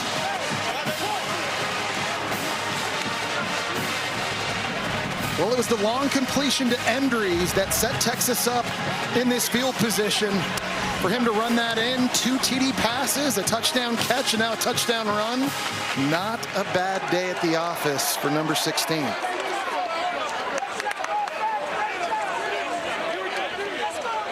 It was the big play to Endries, too, that set it up. He has 6 passes of over 25 yards today. Well, you want to get physical here. You're going with a 312-pound right guard, DJ Campbell, pulling and kicking out on Phillip Lee. Great block there. And that gives Manning an opportunity to weave his way through. You know, at 6'4", 220 pounds, he's like a big running back, essentially, down inside the 5-yard line. You can run attitude downhill runs with Arch Manning, and we talked about this earlier. This is an area of the field where they've been better with him running it. It's not turning around and handing it off. That was a great way to start this second half. Remember, they get the field goal at the end of the first half. They get the ball first in the second, march down the field, score a touchdown, and all of a sudden, It's an 11-point game. Jesse, what did we bring up earlier about how everybody was here saying, oh, we got a home game, the 2:30 local time kick. That's what we want finally. Settle into that rhythm at home. They've won 20 straight home games when leading at the half. And they march down the field and make it an 11-point margin. And now it's 4 straight games that Arch has thrown for over 250 yards. He's coming up on 300. That has been the average the last 3 games. Well, Arkansas has had success running the football on this one. First play of the game, that's Lassiter at fullback getting an ISO block that's going to clean up for Mike Washington. He's able to run around Michael Taft. Later in the game, he asks Michael Taft, are you vegan? Here's some grass. Just lowers the boom before taking that in for a touchdown. But it's not just him. Over 100 yards rushing. Taylor Green also over 50 yards rushing himself in the zone replay. You know who's not vegan? You in that order last night at Red Ash. What was that, 55 ounces? Yeah. You'll excuse us for the table, but you were more than happy to make that order. That was meat sweats at about 3:30. Was it ever? That on the wine. Worth every ounce. They run option, the pitch to Washington, who is chopped down. Good play by McDonald. Katie? Well, Tess, after halftime, Bobby Petrino said Arkansas has to continue to mix it up on offense, running the ball in the read option game and taking shots downfield. He said so far he's been pleased with the decisions from Taylor Green. He also said on defense, we have to hit the quarterback. He said if we hit him a couple more times, I like our chances. They were unable to do so on Arch's TD run there. Well, Katie, they're going to have to throw the ball here, and they need receivers to step up. They need Raylan Sharp, number 6, and Omega Blake, number 9, to start making plays. Those two guys way too quiet in the first half. They've had spots this year, similarly against ultra-talented teams, where he has done just that. Here is 2nd and 13 as he's able to connect with Rohan Jones, but we bring it up the Texas A&M game. Green threw 2 touchdowns in the 4th quarter to come back there. That was 45-42, the A&M. No, I mean, you've got guys on the outside that can win, and Omega Blake is a really good route runner, and he's a physical receiver at 6'2", and Raylan Sharp with his quickness and his ability to separate. These guys need their touches. It can't just all be Mike Washington and Taylor Green on zone reads. The tight ends have made plays. Just saw one there by Rohan Jones, but where are the receivers? Jones goes for 14 yards, a first down Arkansas. Green, as he tries to go back to Rohan Jones that time. And that's a good decision that time by Taylor Green. He wanted to throw that back over the middle of the field on an over route, and that's got him in trouble throwing a couple picks earlier this season. That time, very disciplined decision making by Taylor Green. It's not there. I'm going back to my check down. That's Rohan Jones on the sideline, and we're picking up 8 yards. A little bit of a limp with Taylor Green, so 8 yards from Jones. 2nd and 2. They've responded well all day long when Texas has gone up to increase their margin. Washington, great down the line defense from Colin Simmons as well as Malik Muhammad. Well, Colin Simmons is an outstanding pass rusher, but he does a really good job there holding the point outside. He's forcing this ball to now have to bounce outside where the speed of Texas can go and clean it up. You get a lot of credit for being good getting after the quarterback, but he's versatile. He can play against the run as well. This is a situation in the game. Colin Simmons now coming out. They're expecting, I think, Arkansas to run this football because they're bringing bigger bodies and D tackles in the game.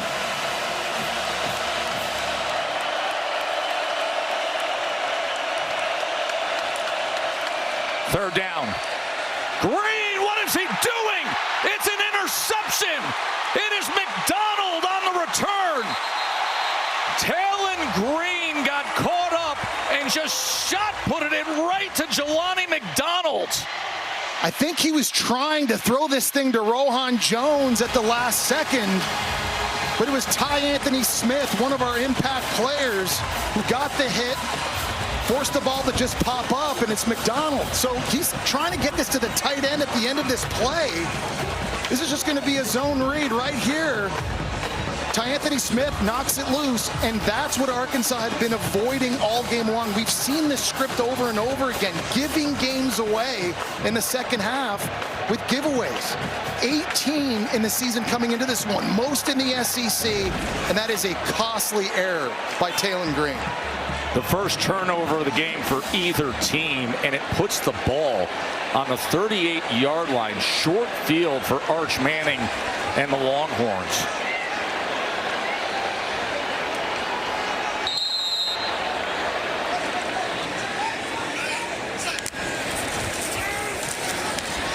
Manning, as he was under pressure.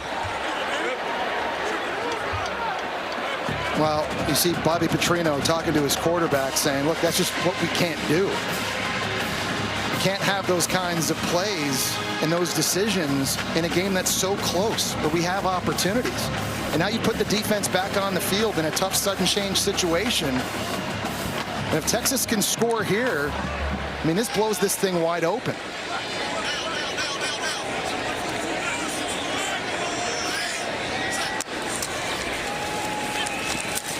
Wisner, as he goes straight ahead, makes his way down to the 32-yard line. Steven Dix with the tackle. This is one of those, I think, momentum-shifting moments for Texas here. They were so good the last 4 minutes of the first half, the first 4 minutes of the second half. Coaches always talk about that being critical. And now after a turnover, it's making the opponent pay. As Taylor Green looks like he's getting worked on over there. We saw him limping a little bit on that last drive, Joe. We did. Then the interception was thrown, and now a 3rd down and 3 for Arch and Texas, as Wisner is tackled by Steven Dix and Sorey, but they will move the chains. It's 1st down Longhorn. And that's a great individual effort that time, like when Travion Wisner bouncing off a tackle from Quincy Rhodes. Tough running in between the tackles. I know it's been a bit of a disappointment when you look at the production of this running back room this year for Texas, but a very nice effort there by Wisner. By the way, Ryan Niblett, the all-purpose players in the backfield now motioning out. Looks his way for a moment, then goes downfield, and wide open is Wingo. Inside the 10, 1st and goal, Texas. Well, they're faking a swing pass out to Wisner, and it affects the entire second level of Arkansas's defense. The swing is here. They pump fake that. These guys all run downhill, and no one worries about this. It's a really good job of just setting this play up. We've seen the swing pass a little bit early in the game plan. It's the second time a pump fake has turned into an explosive play in the passing game for Arch Manning. 18-yard reception. Manning now on 1st and goal to the end zone, and it's incomplete, looking for Endres. There's just always so much eye candy and misdirection in Steve Sarkisian's offense. When you're got guys in motion and you're pulling offensive linemen and the routes, they're just trying to get the defense's eyes in the wrong place. And Steve Sarkisian's as good as anyone in the country at using misdirection on screen plays and on shot plays like you just saw to march down the field. You see right there, they use motion 57% of the time, the 5th highest rate in the country.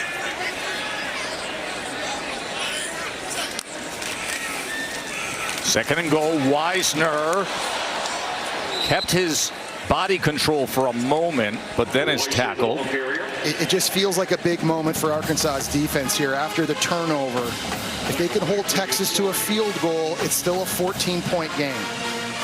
They allow a touchdown now, and now you're worried about momentum in this crowd here in Austin and everything surging back on Texas's side. This is a huge moment for Arkansas's defense. Can they come up with the stop after the interception? 3rd and goal. Manning looking to extend the play, backed up to the 22, survives it. Arch Manning, touchdown! What a day he's having. DeAndre Moore again.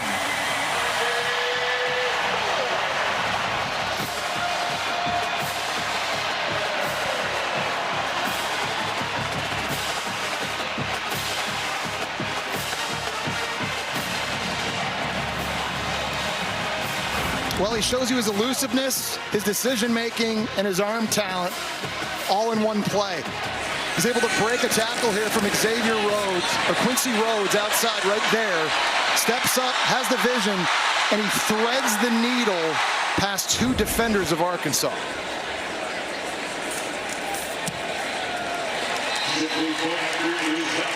That box score is shining for Arch Manning today. He's over 300 yards again. He's been on a stretch in the back half of the season. His third touchdown pass of the afternoon.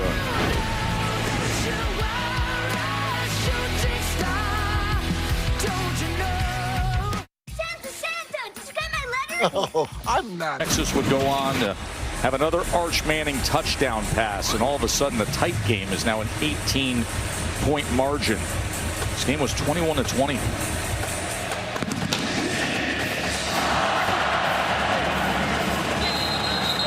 Check in with Katie. Well, Tess, Taylon Green's been grimacing in some pain on the sidelines. He's been grabbing both his hamstrings, stretching them out. Meanwhile, Bobby Petrino let him have it. He said it was an easy catch and run. What were you thinking? Backup quarterback KJ Jackson was seen warming up behind the bench. He's set to take over, guys. So KJ Jackson from Montgomery, Alabama, the redshirt freshman, Jesse. I talked to Bobby Petrino about him. He actually loves the guy, says, listen, he's very mature for a young quarterback, and he'll have every chance to be the starter at Arkansas next year.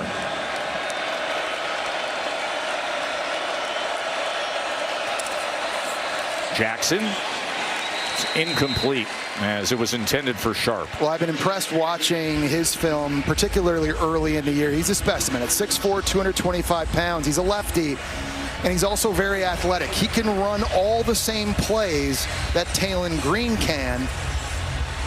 And the big thing for Bobby Petrino now, down 18 here in the second half, you've got to find a way to get this quarterback into a rhythm quickly.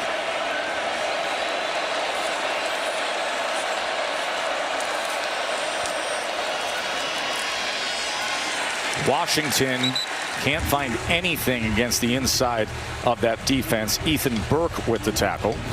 So now if you're Pete Kwiatkowski, the defensive coordinator for Texas, you're smelling blood in the water. You got a redshirt freshman quarterback in the game, playing on the road. You're going to take advantage of this crowd noise. Mass substitution for Texas, bringing a lot more speed, including Colin Simmons, hoping to disrupt this young quarterback and his timing. PK, the defensive coordinator, felt really confident that this team was going to pick themselves up after the loss to Georgia and play hard today. They have. 3rd and 7. Let's see what his defense offers up against the backup quarterback Jackson. As he gets Washington out of the backfield, and Mike Washington striding his way beyond midfield, run down by McDonald. Well, a really good decision by Jackson that time, because he sees Michael Taft coming off the edge, and he knows right away he's got an opportunity to get rid of this thing quickly into the hands of Mike Washington. Taft's kind of rushing and then peeling back into coverage, but he's never going to be able to catch up with Washington. Good decision there on 3rd down by the redshirt freshman QB. At 26 yards on that 3rd down pitch and catch to Washington. Washington can't find anything. He'll be marked down at the line of scrimmage. It's Burke again on the tackle. Now, KJ Jackson can do the zone read plays as well, just like we've seen with Taylon Green. He's got a lot of speed. He's very explosive, and when he gets into the second level, he can take it the distance. But decision making, right? It's not just throwing the ball, but on those zone read plays as well, reading the defensive ends, reading your keys, and executing in all facets.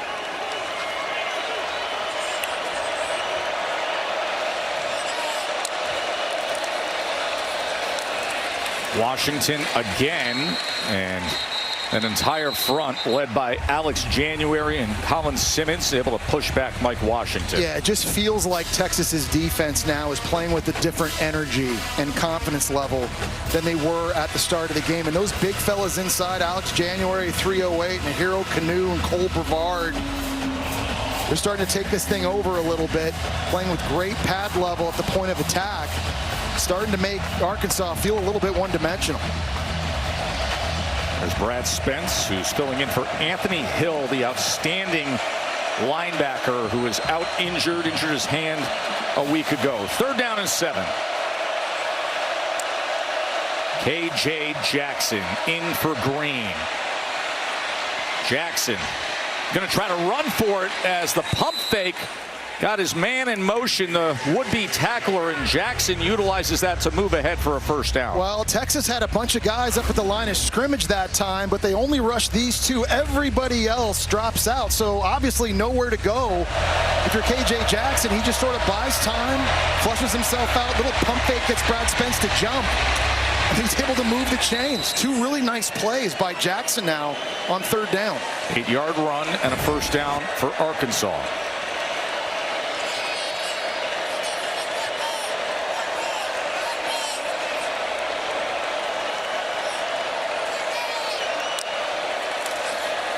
Short pitch to Cam Settles, and Settles is going to be tackled for a loss. He has some limited time this year, the true freshman running back. Well, no Anthony Hill Jr., and that's a big loss, but you got to be impressed with Trey Moore, a guy that can play at the line of scrimmage and can also play off the ball in the box. This time just doing a great job reading keys and meeting this football on the sweep. He sees the offensive lineman take a wide zone angle, and he triggers and meets the ball carrier in the backfield.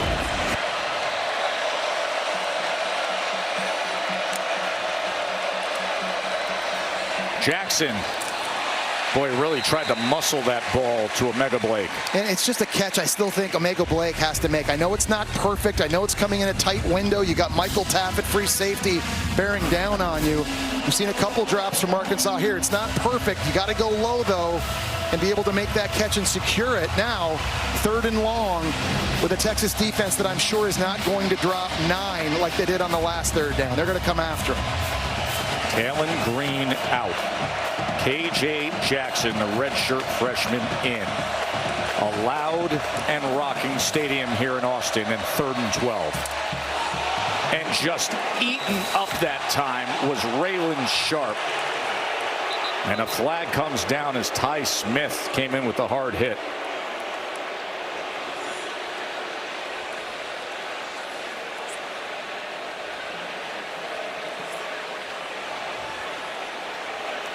With that hit and that flag, it makes you wonder, is this targeting? Personal foul. Targeting. Defense. Number 26. That play is under video review. So we'll take a break while they review the targeting call on Ty Smith. Texas with a good-looking second half. Well, we'll see if Ty Smith stays in the game when we return. Targeting call was upheld, so Ty Smith is ejected from the game. Yeah, forcible contact to the head or neck area of a defenseless opponent gets upheld. And that's big. Here's why.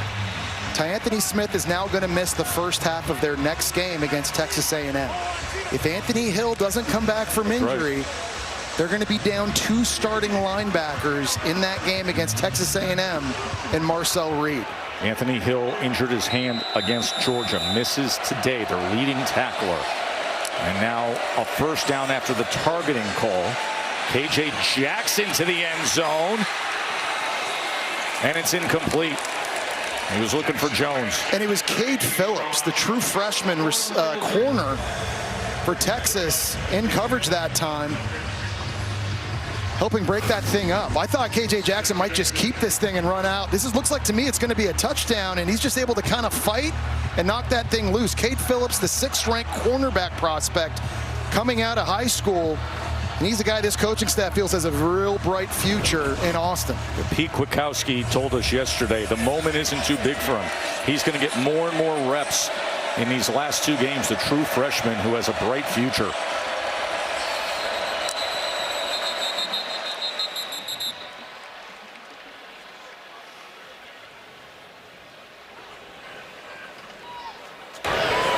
The ruling on the field of an incomplete pass is under video review. Well, they want to go back and take a look at this.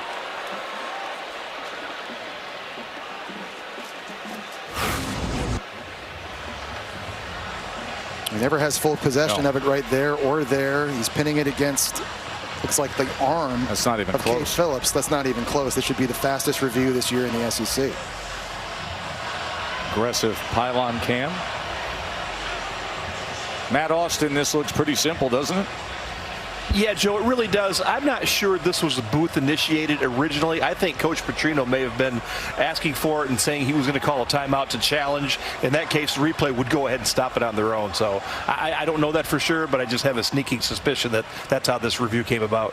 I love when Matt Austin has sneaking suspicions. After video review, replay was looking at whether there are 11 players on the field for defense or not. There were 11 players. It's second down. No, so there you go. Yeah, your spidey senses, they were onto something, Matt Austin. Got to be impressed, though. KJ Jackson. Yes. This drive for Arkansas, right? Coming in a spot like this. Yep. He's been doing very well on third down, making some plays. And I think Bobby Petrino's doing a nice job, too, moving the pocket a little bit, changing the launch point for him, and giving him options to both throw and run the football. How big would that be for Arkansas if they could answer here, score a touchdown, and get some momentum back? And it would speak to the future of KJ Jackson as well. 2nd and 10. The redshirt freshman who's thrown into action. And it's incomplete as he was looking for Jaden Platt. Actually hit the referee with that football. And had he not, I think Lianga Lafau may have had an opportunity to intercept this thing. This was a very small window over the middle of the field. And that actually was broken up by a referee. Watch this. He's ducking and getting out of dodge. This is a laser beam. Just goes off his shoulder. Whew.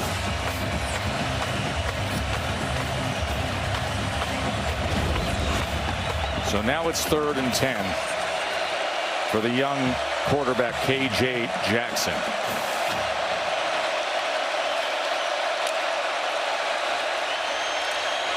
They drop 8. Pocket collapsing as he went with the shallow cross to Shanks. And it'll be 4th down. Yeah, nice job by Trey Moore spying KJ Jackson. Michael Taft, he reads that underneath shallow cross coming out in front and able to help knock that free. Now setting up a field goal attempt for Bobby Petrino, but Taft is here. He's flying downhill as soon as he reads this. He's hunting anything in breaking over the middle of the field, and just a great job triggering and knocking that thing free. And I think the decision here for Bobby Petrino, we kick this field goal, it's still a 2-possession game. Starzyk has had a good day. He's made from 51 and 33. And he punches that right through. So a couple minutes to play here in the 3rd quarter. And it's a 15-point game. 17th ranked Texas on top.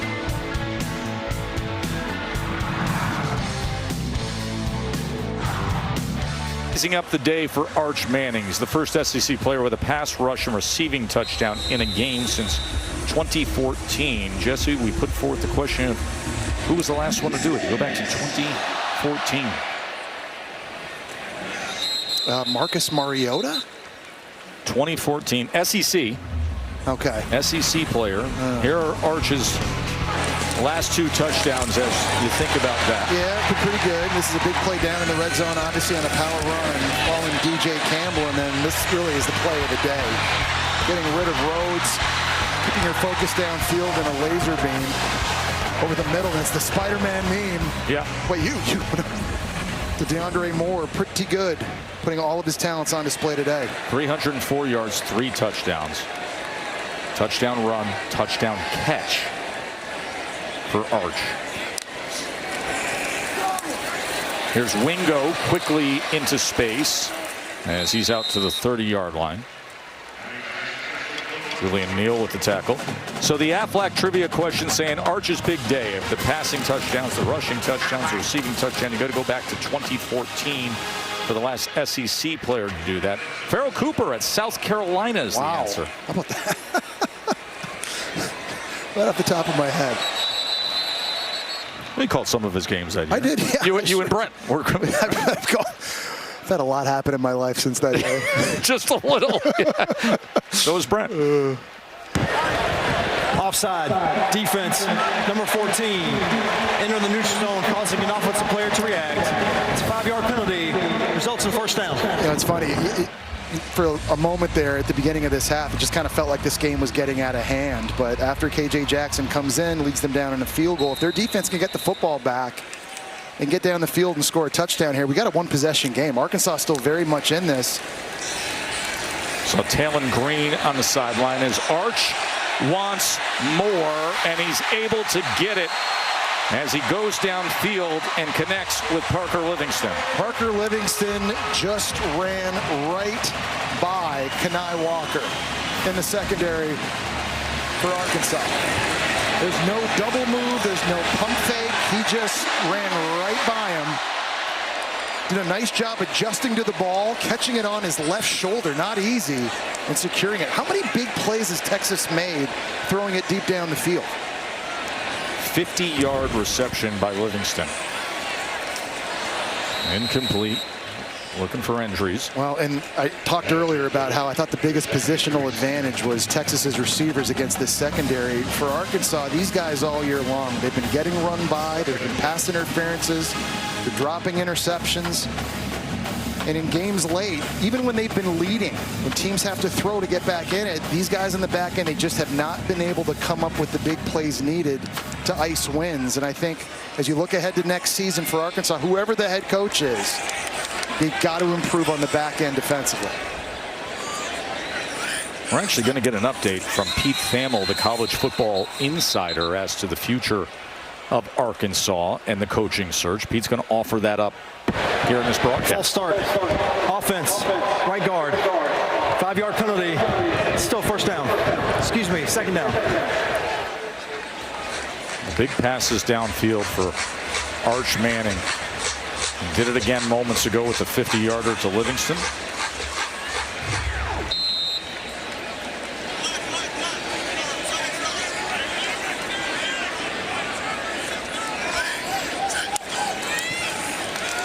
There's Manning on 2nd and 15. Andres was on a shallow cross. It went a little high. Livingston was at the next level. It'll be 3rd down. Well, Arch has had a pretty good day throwing it deep down the field. You look at completions of 40-plus air yards. In the first 10 games, only 2. He's had 3 today. You got to give the receivers credit, but Joe, we also have to give the offensive line tons of credit. We've talked about this new starting 5 lineup. The pockets have been cleaner now in the last 3 games, and they've become a lot more explosive throwing it down the field. Career high 359 yards to this point for Arch Manning. 3rd down.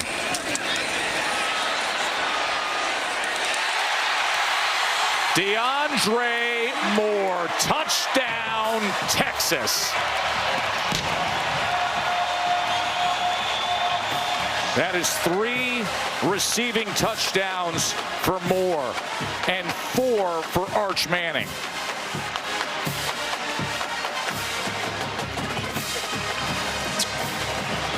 I think this is another bit of a coverage bust, this time by Shakur Smalls.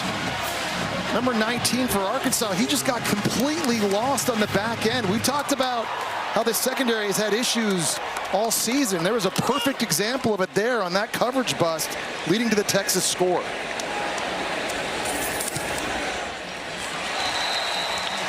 Only took 1:28 for Manning to come down the field in 5 plays. So here's Shakur Smalls, and he's just going to hang out.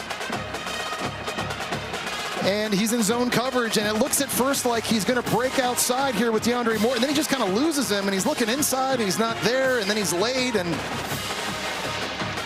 it ends up being a touchdown for Texas. Once again, coverage busts, guys getting run by. It shows up and hurts Arkansas's defense, and DeAndre Moore now counting the touchdowns. It's been a pretty good day for number 0. In Texas. He has 3. Arch Manning has a half dozen.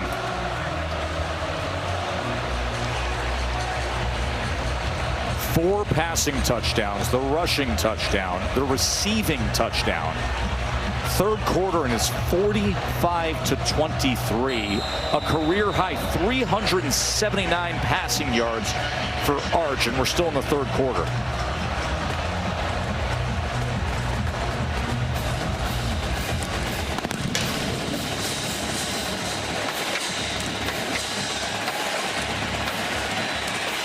as Shanks on the return, and a flag is down. 2 flags are down on that return.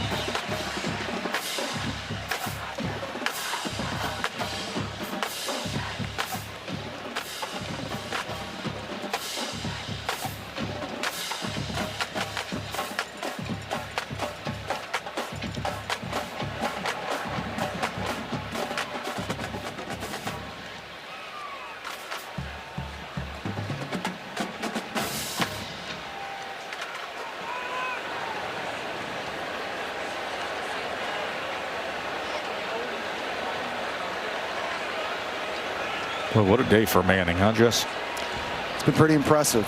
Got off to a really fast start, but I think you've seen a lot of the ability and why people were so excited at the start of the season. Just what he can do physically, but you know, he's got a lot of things that you simply can't coach, and it's been a lot of fun kind of watching him develop and grow in these last 8 games. He's getting better and better and better, and he's shown his toughness this year, Joe, not just physically, but I think mentally as well.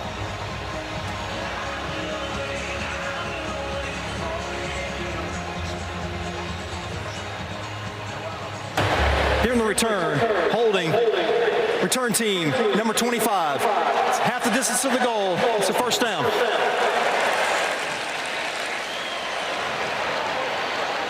Remember, coming up tonight right here on ABC, it's Tennessee, number 20, at Florida.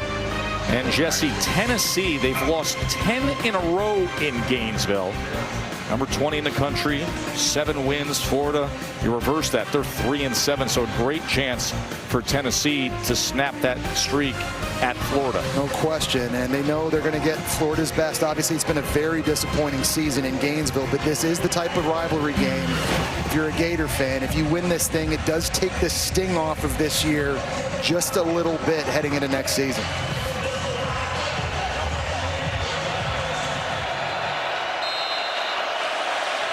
KJ Jackson remains at quarterback for Arkansas. Talon Green, who leads the SEC in total offense, knocked out of the game. C.J. Brown with the reception as he is driven back. That was Kobe Black with the tackle for Texas. Well, at 22 points now, you've got to be pretty much thrown at almost every play, I think, if you're Arkansas. And I think Texas is very aware of that in these situations. These DBs are going to be squatting on routes, and they're going to be looking to see the ball thrown to see if they can jump something.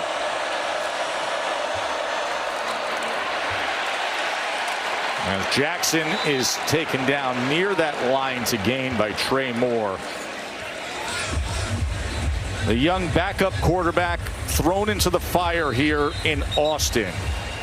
Texas in complete control. The SEC on ABC, presented by Burger King, returns after this message and a word from our ABC stations. Football on Prime is back this week as NFC heavyweights collide. Touchdown! Come on, baby! The Bears. Are you kidding me with this catch? The Eagles. Thinking to grab it into the end zone. Friday is Black Friday football. Kickoff at 3 p.m. Eastern. Pre-game at 1:30 p.m. Only on Prime. After an unforgettable, record-breaking season, it all comes down to this. It's the can't-miss finale of Dancing with the Stars. This is game on. Who will win the Len Goodman Mirrorball Trophy? That was insane! Watch and vote live for your favorite couple to win it all. This ballroom is officially on fire! Dancing with the Stars, the finale, live Tuesday on ABC and Disney Plus. Next day on Hulu. Texas is up 45-23, and that was the intensity of Arch Manning as they head to the fourth quarter, which was a point of emphasis that Coach Sark spoke to us yesterday about, Katie. Well, Tess, left tackle Trevor Goosby said it best. He said, look back at the Florida game. We let Arch get sacked 6 times. He didn't pass blame. He went to work, bounced back the next week, and played great against OU. He's resilient. Goosby said that's a guy you want to block for. And Steve Sarkisian said Arch has not missed a single practice, a single rep this season. His toughness has garnered him so much respect within the locker room, and you saw it there. Did you ever? Incredible day he's having. As we start this fourth quarter, KJ Jackson being chased as he throws it just as he was being taken down by Trey Moore. Well, you love seeing that moment from Arch Manning from a leadership standpoint. And Joe, I think sometimes as a young quarterback, you don't feel comfortable speaking up and speaking out. And I think you feel like you need to earn the right. And oftentimes the only way to do that is by having success on the field. Today, easily the best game of Arch Manning's career here at Texas, and he's growing into that leadership role. And you're seeing it happen before your eyes. The way he's played now in the second half of the season, taking those steps. And that's really good news for Texas at the end of this season, but certainly also projecting ahead into next year.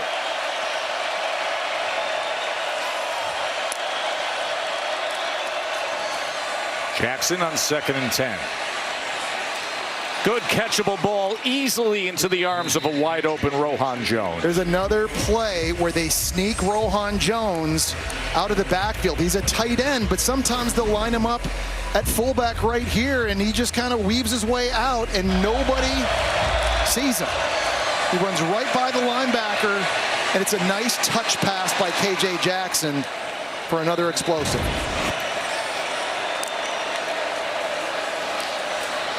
Out of the backfield is Washington as he crosses midfield. So extended time for KJ Jackson, and obviously just him. And you went through this level of progression. When you first get into a big game, you first get all those extended reps. It's important for a young quarterback. Absolutely, and every rep counts. And I think that last play you just saw, the quick check down there to Mike Washington, that's good. These are all things that KJ Jackson can build on. He may be the future of Arkansas's offense moving forward. And so to get these opportunities in games like this against this competition, no question that's massive. As Talon Green looks on, left the game banged up. Mike Washington goes ahead to move the chains. A first down for Arkansas.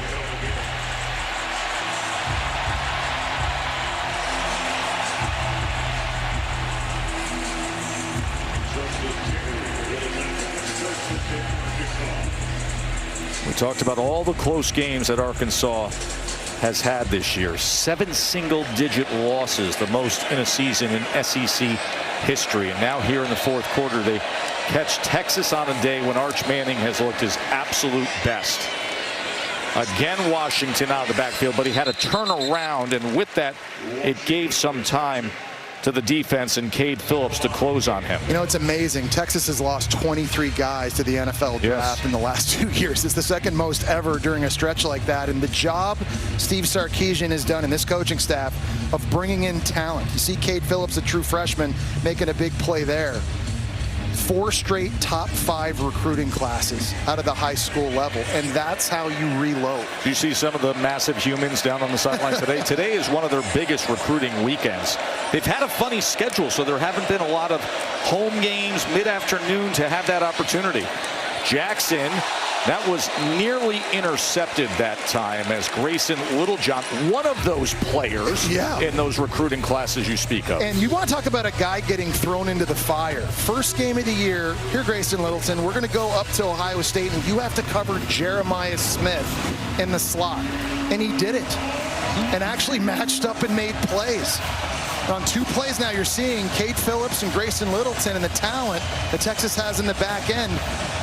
Did a really good job recruiting there and replacing Jahdae Barron, the Thorpe Award winner last year. Some of these young guys, man, it's impressive. Yeah, Littleton was a 4-star recruit out of Tampa. Washington on 3rd and 8 as he was tackled. And again, it's Cade Phillips, a really good-looking true freshman. He was a 5-star recruit. It's unbelievable. The 6th-ranked corner coming out. And this is a really good play by KJ Jackson. He sees the pressure coming off the outside, and he has to throw this thing hot right now to Mike Washington. He does that. But the job of Cade Phillips to beat the right tackle to the ball and make a stop in space, now setting up 4th and 8.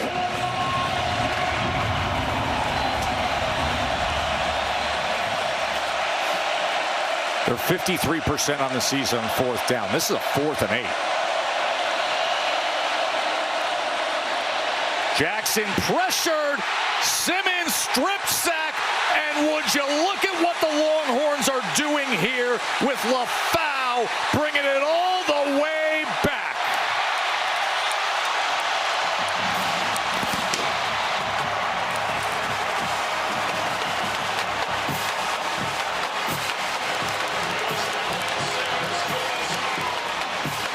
Well, you knew it was only going to be a matter of time for Colin Simmons coming off the right side of the formation, working against the Marion Harris. It's dangerous trying to block him with just one tackle. And he makes them pay, forcing the fumble. And what a great job by Lafau, finding the convoy and taking it home. Lianga Lafau with the fumble return touchdown after Colin Simmons did it again. He is a dynamic pass rusher and disruptor and game changer. And that is what he did right there, creating the first defensive touchdown this year for Texas.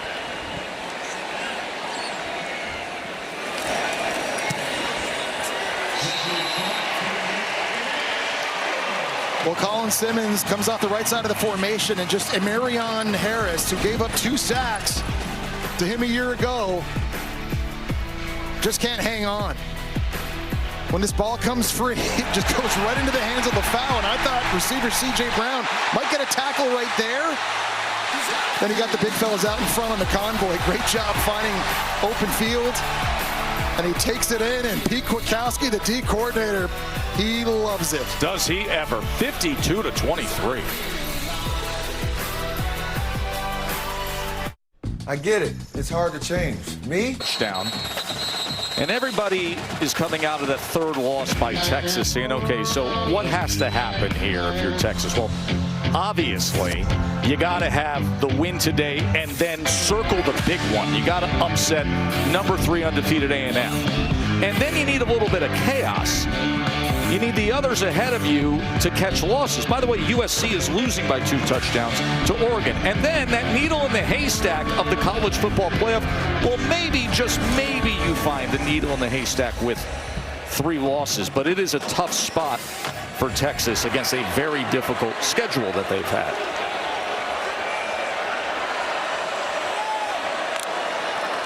Utah losing to Kansas State as well. We saw Utah's logo fly by there. Listen, there's always chaos in November. It's college football, and so crazy stuff can happen. You needed USC to go down today for sure. It would help if BYU lost to Cincinnati. You absolutely need Georgia to beat Georgia Tech next week. If Georgia Tech wins tonight and wins next week, they're going to get in. It would help if Alabama lost in the Iron Bowl. It would certainly help you if Ole Miss lost the Egg Bowl. All that can happen. But it doesn't matter if Texas doesn't take care of business next week against the number 3 team in the country at home in Texas A&M. Cam Settles is a true freshman running back for Arkansas. Well, you mentioned some of these teams that are at that threshold of making the 12-team college football playoff. Here's a comparison for you. Well, and the committee has always looked at the loss column, obviously, and the 3 is certainly hurting Texas. But you know, you got to look at those losses. The Ohio State was a good loss by 7 points on the road. Georgia, not as good, losing by 25. The loss against Florida was a bad one. And those are all conversations that they're having inside the committee. But look at the Texas schedule. You're playing a top 5 Ohio State team, a top 10 Oklahoma team. Vanderbilt was top 10 when they played them. You beat Oklahoma, Georgia, number 5 in the country, and next week, undefeated rivalry with Texas A&M. No question. Think about that schedule with those top 10 opponents. If you were to beat, Oklahoma and Vanderbilt and Texas A&M in terms of strength of schedule, that's pretty good. Here's Blake on the slant, and that's out to midfield. Look at the full schedule here, Jesse. I'll give you another perspective, too, though. They beat Kentucky and Mississippi State in overtime. Yes, I understand. So the margin for this team being a 3-loss team or a 5-loss team is pretty thin. And I'm just providing perspective on what the committee, what some of those discussions may be, and why Texas is ranked where they are right now. Jackson, as that was incomplete. He was trying to connect with Blake again. We got a flag down at the 31-yard line. Prior to the pass, holding, defense, number 27, 10-yard penalty, automatic first down.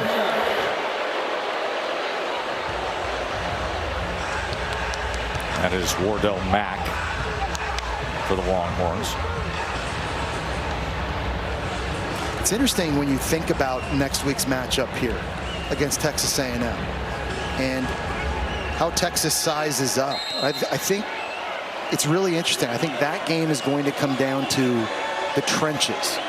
If Texas can be physical in the trenches, I think they've got a real shot to win that game. Everybody's going to be analyzing that game all next week against A&M, who has elite talent, as to, I mean, both those schools, the way they've recruited and acquired talent. You're talking about elite talent at every level. Especially at Texas A&M. I think they have the best offensive line in the SEC. Agreed. And so if this Texas D-line with Colin Simmons, these big D tackles, getting Anthony Hill back is absolutely imperative for them to not just stop the run, but also blitz and get after Marcel Reed.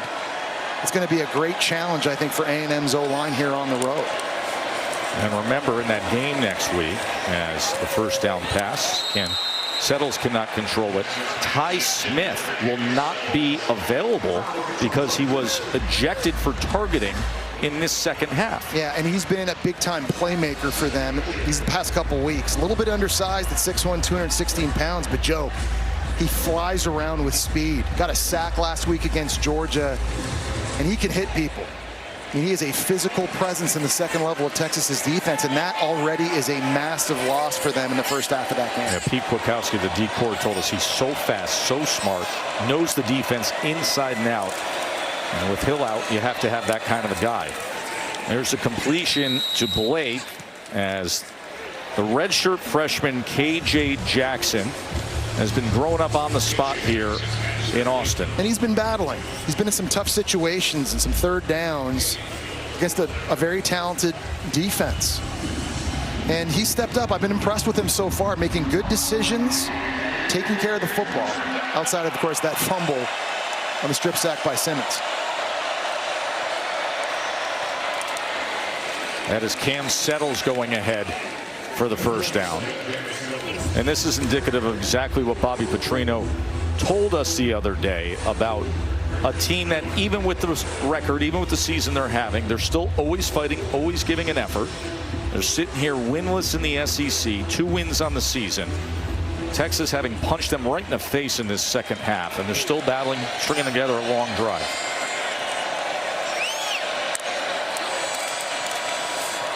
To the end zone. Incomplete, no flag. C.J. Brown, the intended target. Cade Phillips had coverage. I mean, Cade Phillips here in this quarter alone is making tons of plays. He is. A little bit of hand fighting going on. The key, though, is he turns his head to locate the football. And generally, when you do that, referees will keep the flag in the pocket. Top 4 cornerback nationally, the 5-star out of Missouri City, Texas. A true freshman.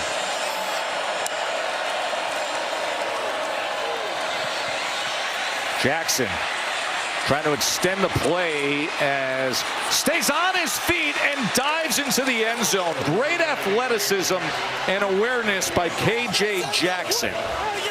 This is what I was talking about earlier. He's a physical specimen, 6'4", 225, and he's able to avoid Umozolo in the pocket at first, step up. Nothing open downfield. He runs right by Trey Moore. He breaks another tackle by Umozolo right there. Is able to get in the end zone. Whoever the next head coach for Arkansas is, after what you've seen here in the second half from KJ Jackson, the future still looks pretty bright offensively. They're able to keep him. Starzyk adds the extra point, but that is the talk around the program, that many feel if everything stays the course, it would be his team starting in 2026.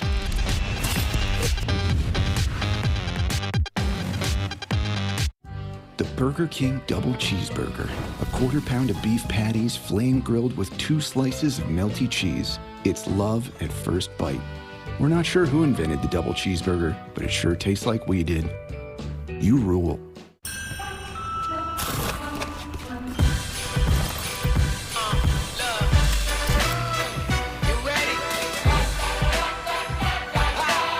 So hear the drums drumming, all your friends humming.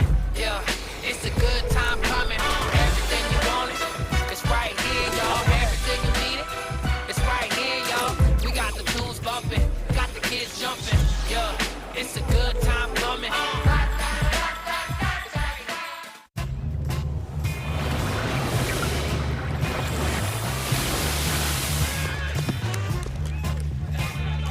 A superior smooth taste worth playing for.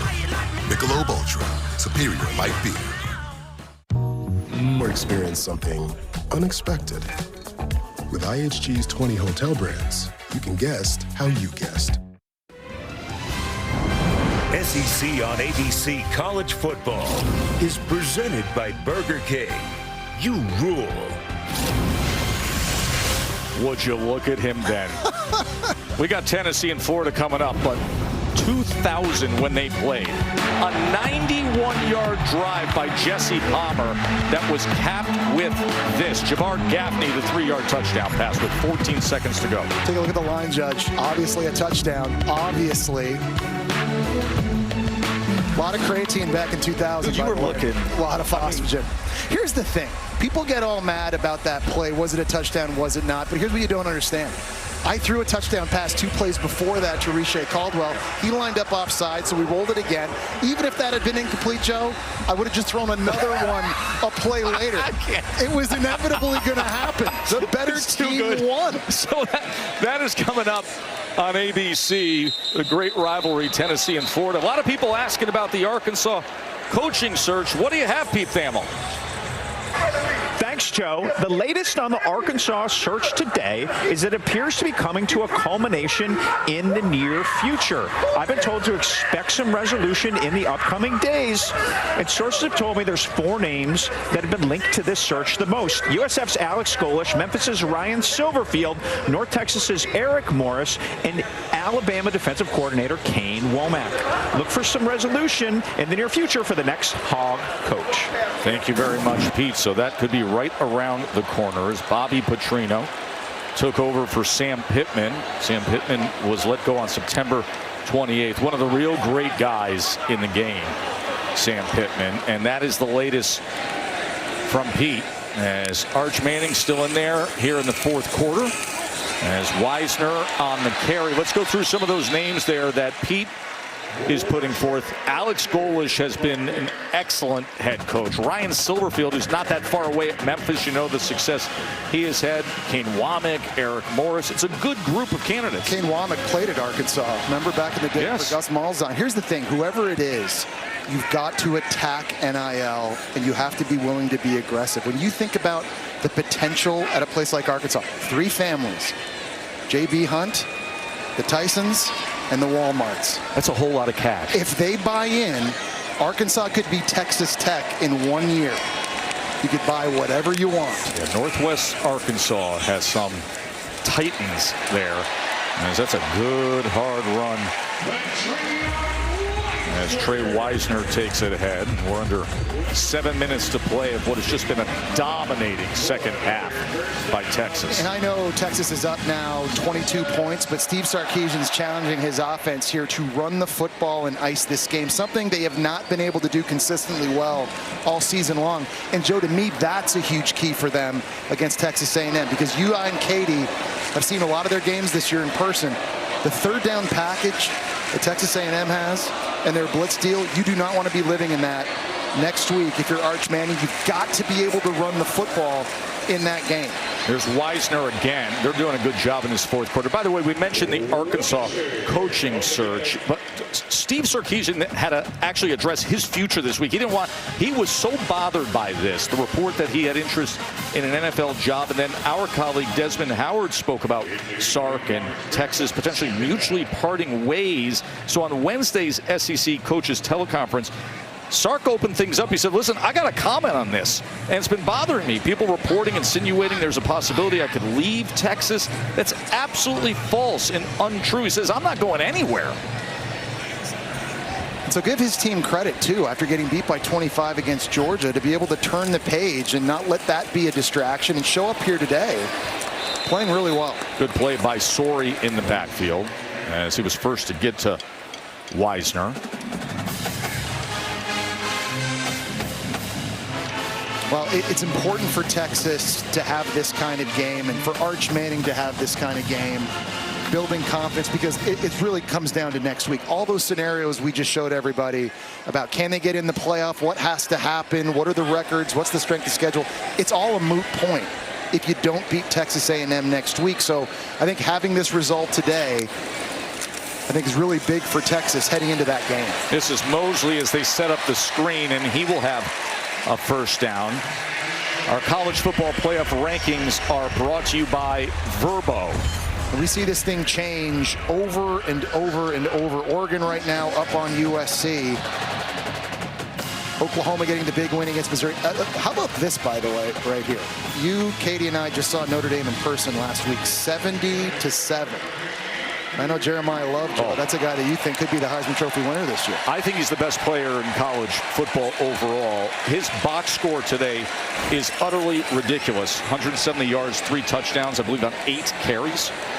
Matthew Caldwell has come into the game at quarterback, and Christian Clark is playing running back as he is tackled for a loss. So Arch Manning's day is over, and it was spectacular. A career-high 389 yards passing, 4 passing touchdowns, a rushing touchdown, a receiving touchdown, 6 total touchdowns, Jesse. Yeah, and I think some of the independent variables too, changing protections at the line of scrimmage, making sure the offense was in a good spot. We saw that leadership moment, rallying his team at the start of the 4th quarter as well. I mean, everything went about as well as it could for him. And again, this defense he's about to see next week, the blitz packages they have on 3rd down, it's like NFL stuff. It was important that he had a good one today to get ready for that. Here's Christian Clark as a flag is down.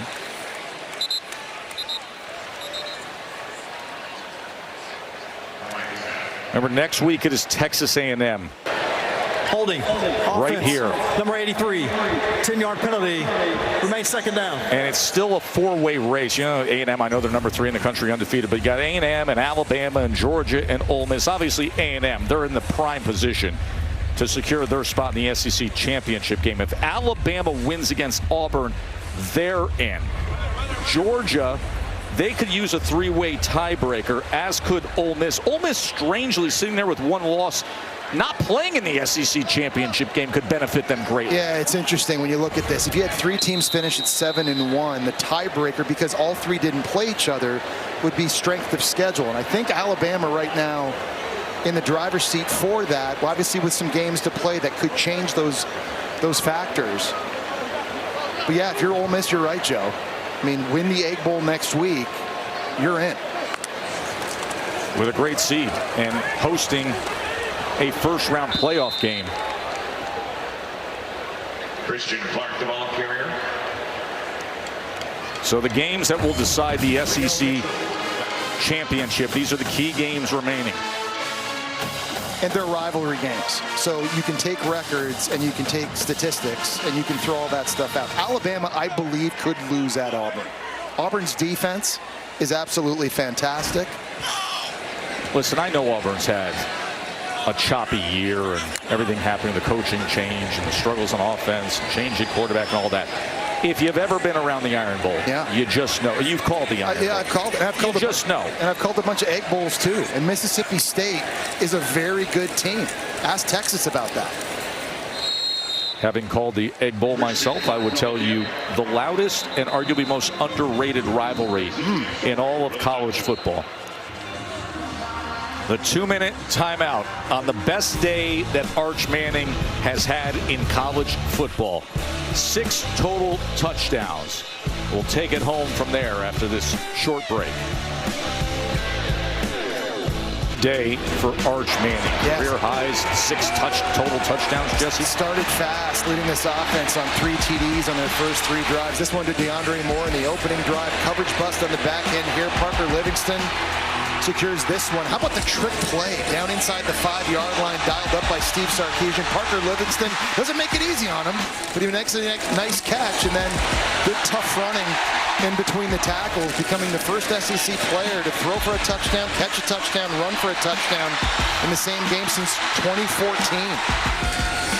We had a great visit with him yesterday, and we talked about the beginning of the year, all the criticism, all the attention, all the hype compared to the back end of the year when he's been delivering. He said, you know, I think going through the tough times is really important. He paused, turned to us, and he says, even though it really sucks, hey, it didn't suck today, did it? Look at those numbers. No, this is a banner day, no question, and one to build off of. And knowing Arch Manning, He'll keep challenging himself, keep pushing himself to be even better next week in what will be their biggest game of the year.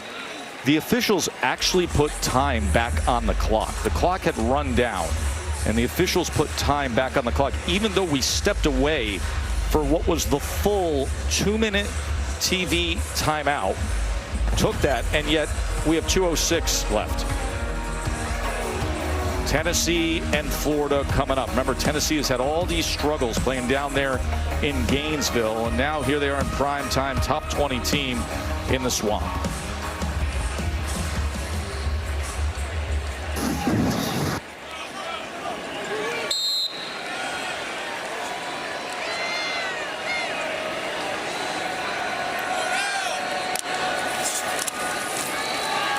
A.J. Jackson from his own end zone as it's incomplete, looking for Platt.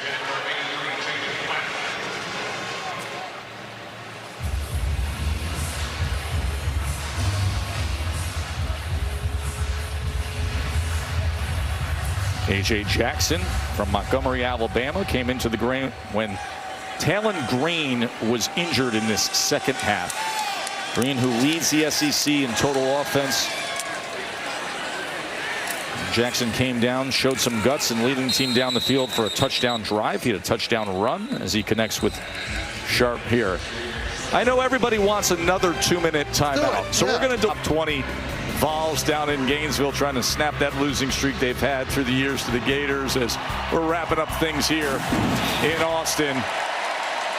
Texas has been rolling all second half against Arkansas on a massive day for Arch Manning. You can still hear the roar. The party's been going on here in Austin.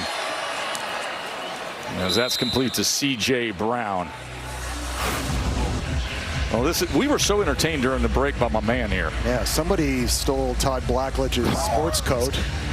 That is a 58 double XL long. You know, he's going to be blowing up our phones any second now. It doesn't even work for us anymore. Blackledge does not have that rhythm either. I'll say that confidently. It's a compliment. Rohan Jones, excellent tight end for a first down. You like the stash there? K.J. Jackson, redshirt freshman, who has fought hard here in this second half.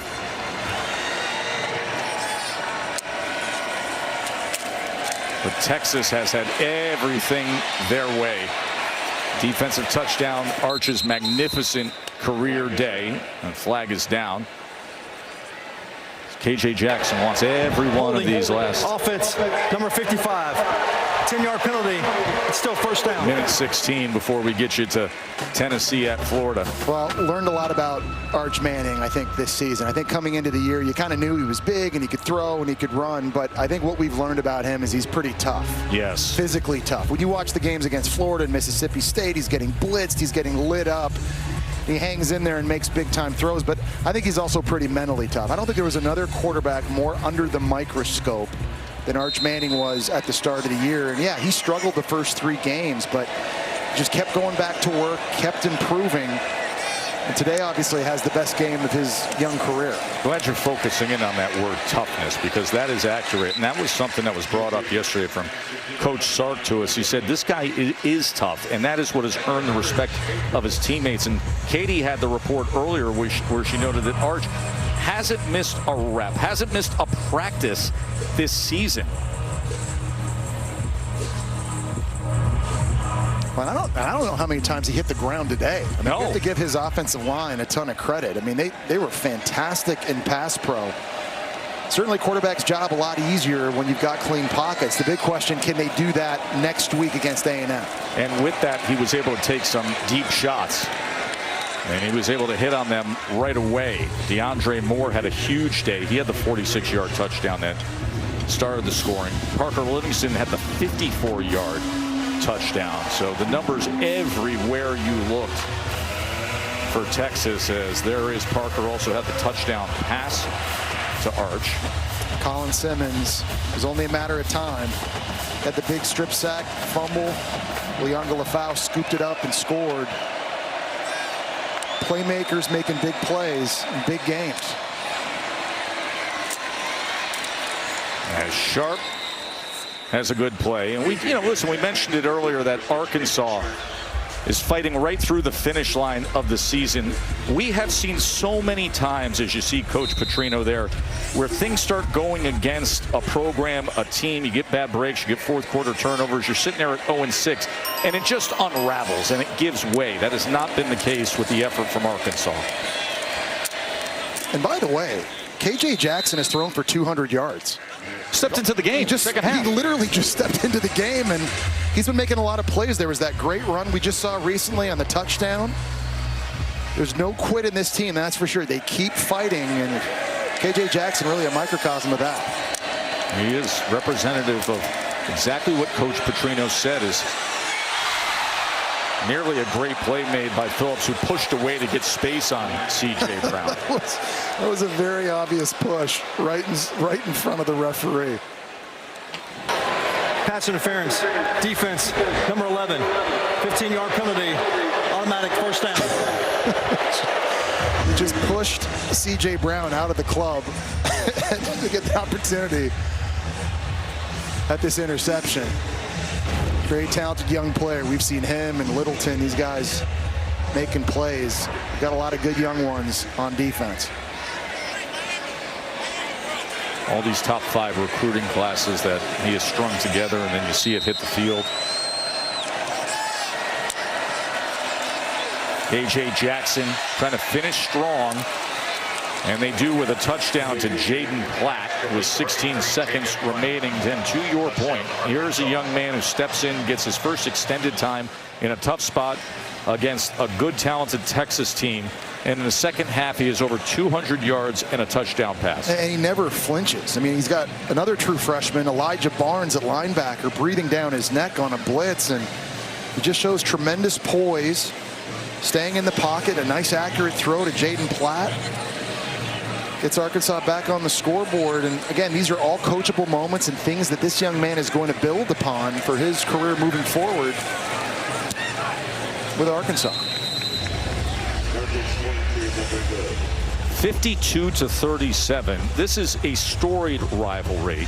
Has so many great moments of history throughout it. Of course, everybody will talk about the 1969 game of the century when President Nixon took the helicopter to the game and declared Texas the national champions. And in the great history of this rivalry, Texas 52 points, second most points scored in the rivalry. They scored 54 once against Arkansas. Jesse, that was all the way back in 1894. Yeah, no kidding. I mean, these rivalry games are special, and to me, it's what makes the sport so special. And even though some of these rivalries go away for a bit with conference realignment, that's been a new reality in the sport here, certainly in the past couple decades. But when they get renewed, it is fun. I think for you and me and Katie to go back when we do our research getting ready for these games, to kind of educate ourselves a little bit on how special some of these games are and what they mean to the fans. Of course, the old Southwest Conference was where these teams played. Arkansas was in the Southwest Conference until they left for the SEC in '91. And then Texas, of course, was there until the end of the conference in '96. And now the big news that happened a few years ago with Texas coming to the SEC to make it the most loaded conference in college football. And they played that year in 2021. Arkansas got the best of them. And now we got Starzik lining up for the onside kick. So Arkansas wants every single second against Texas to be as competitive as possible as this harmlessly goes out of bounds.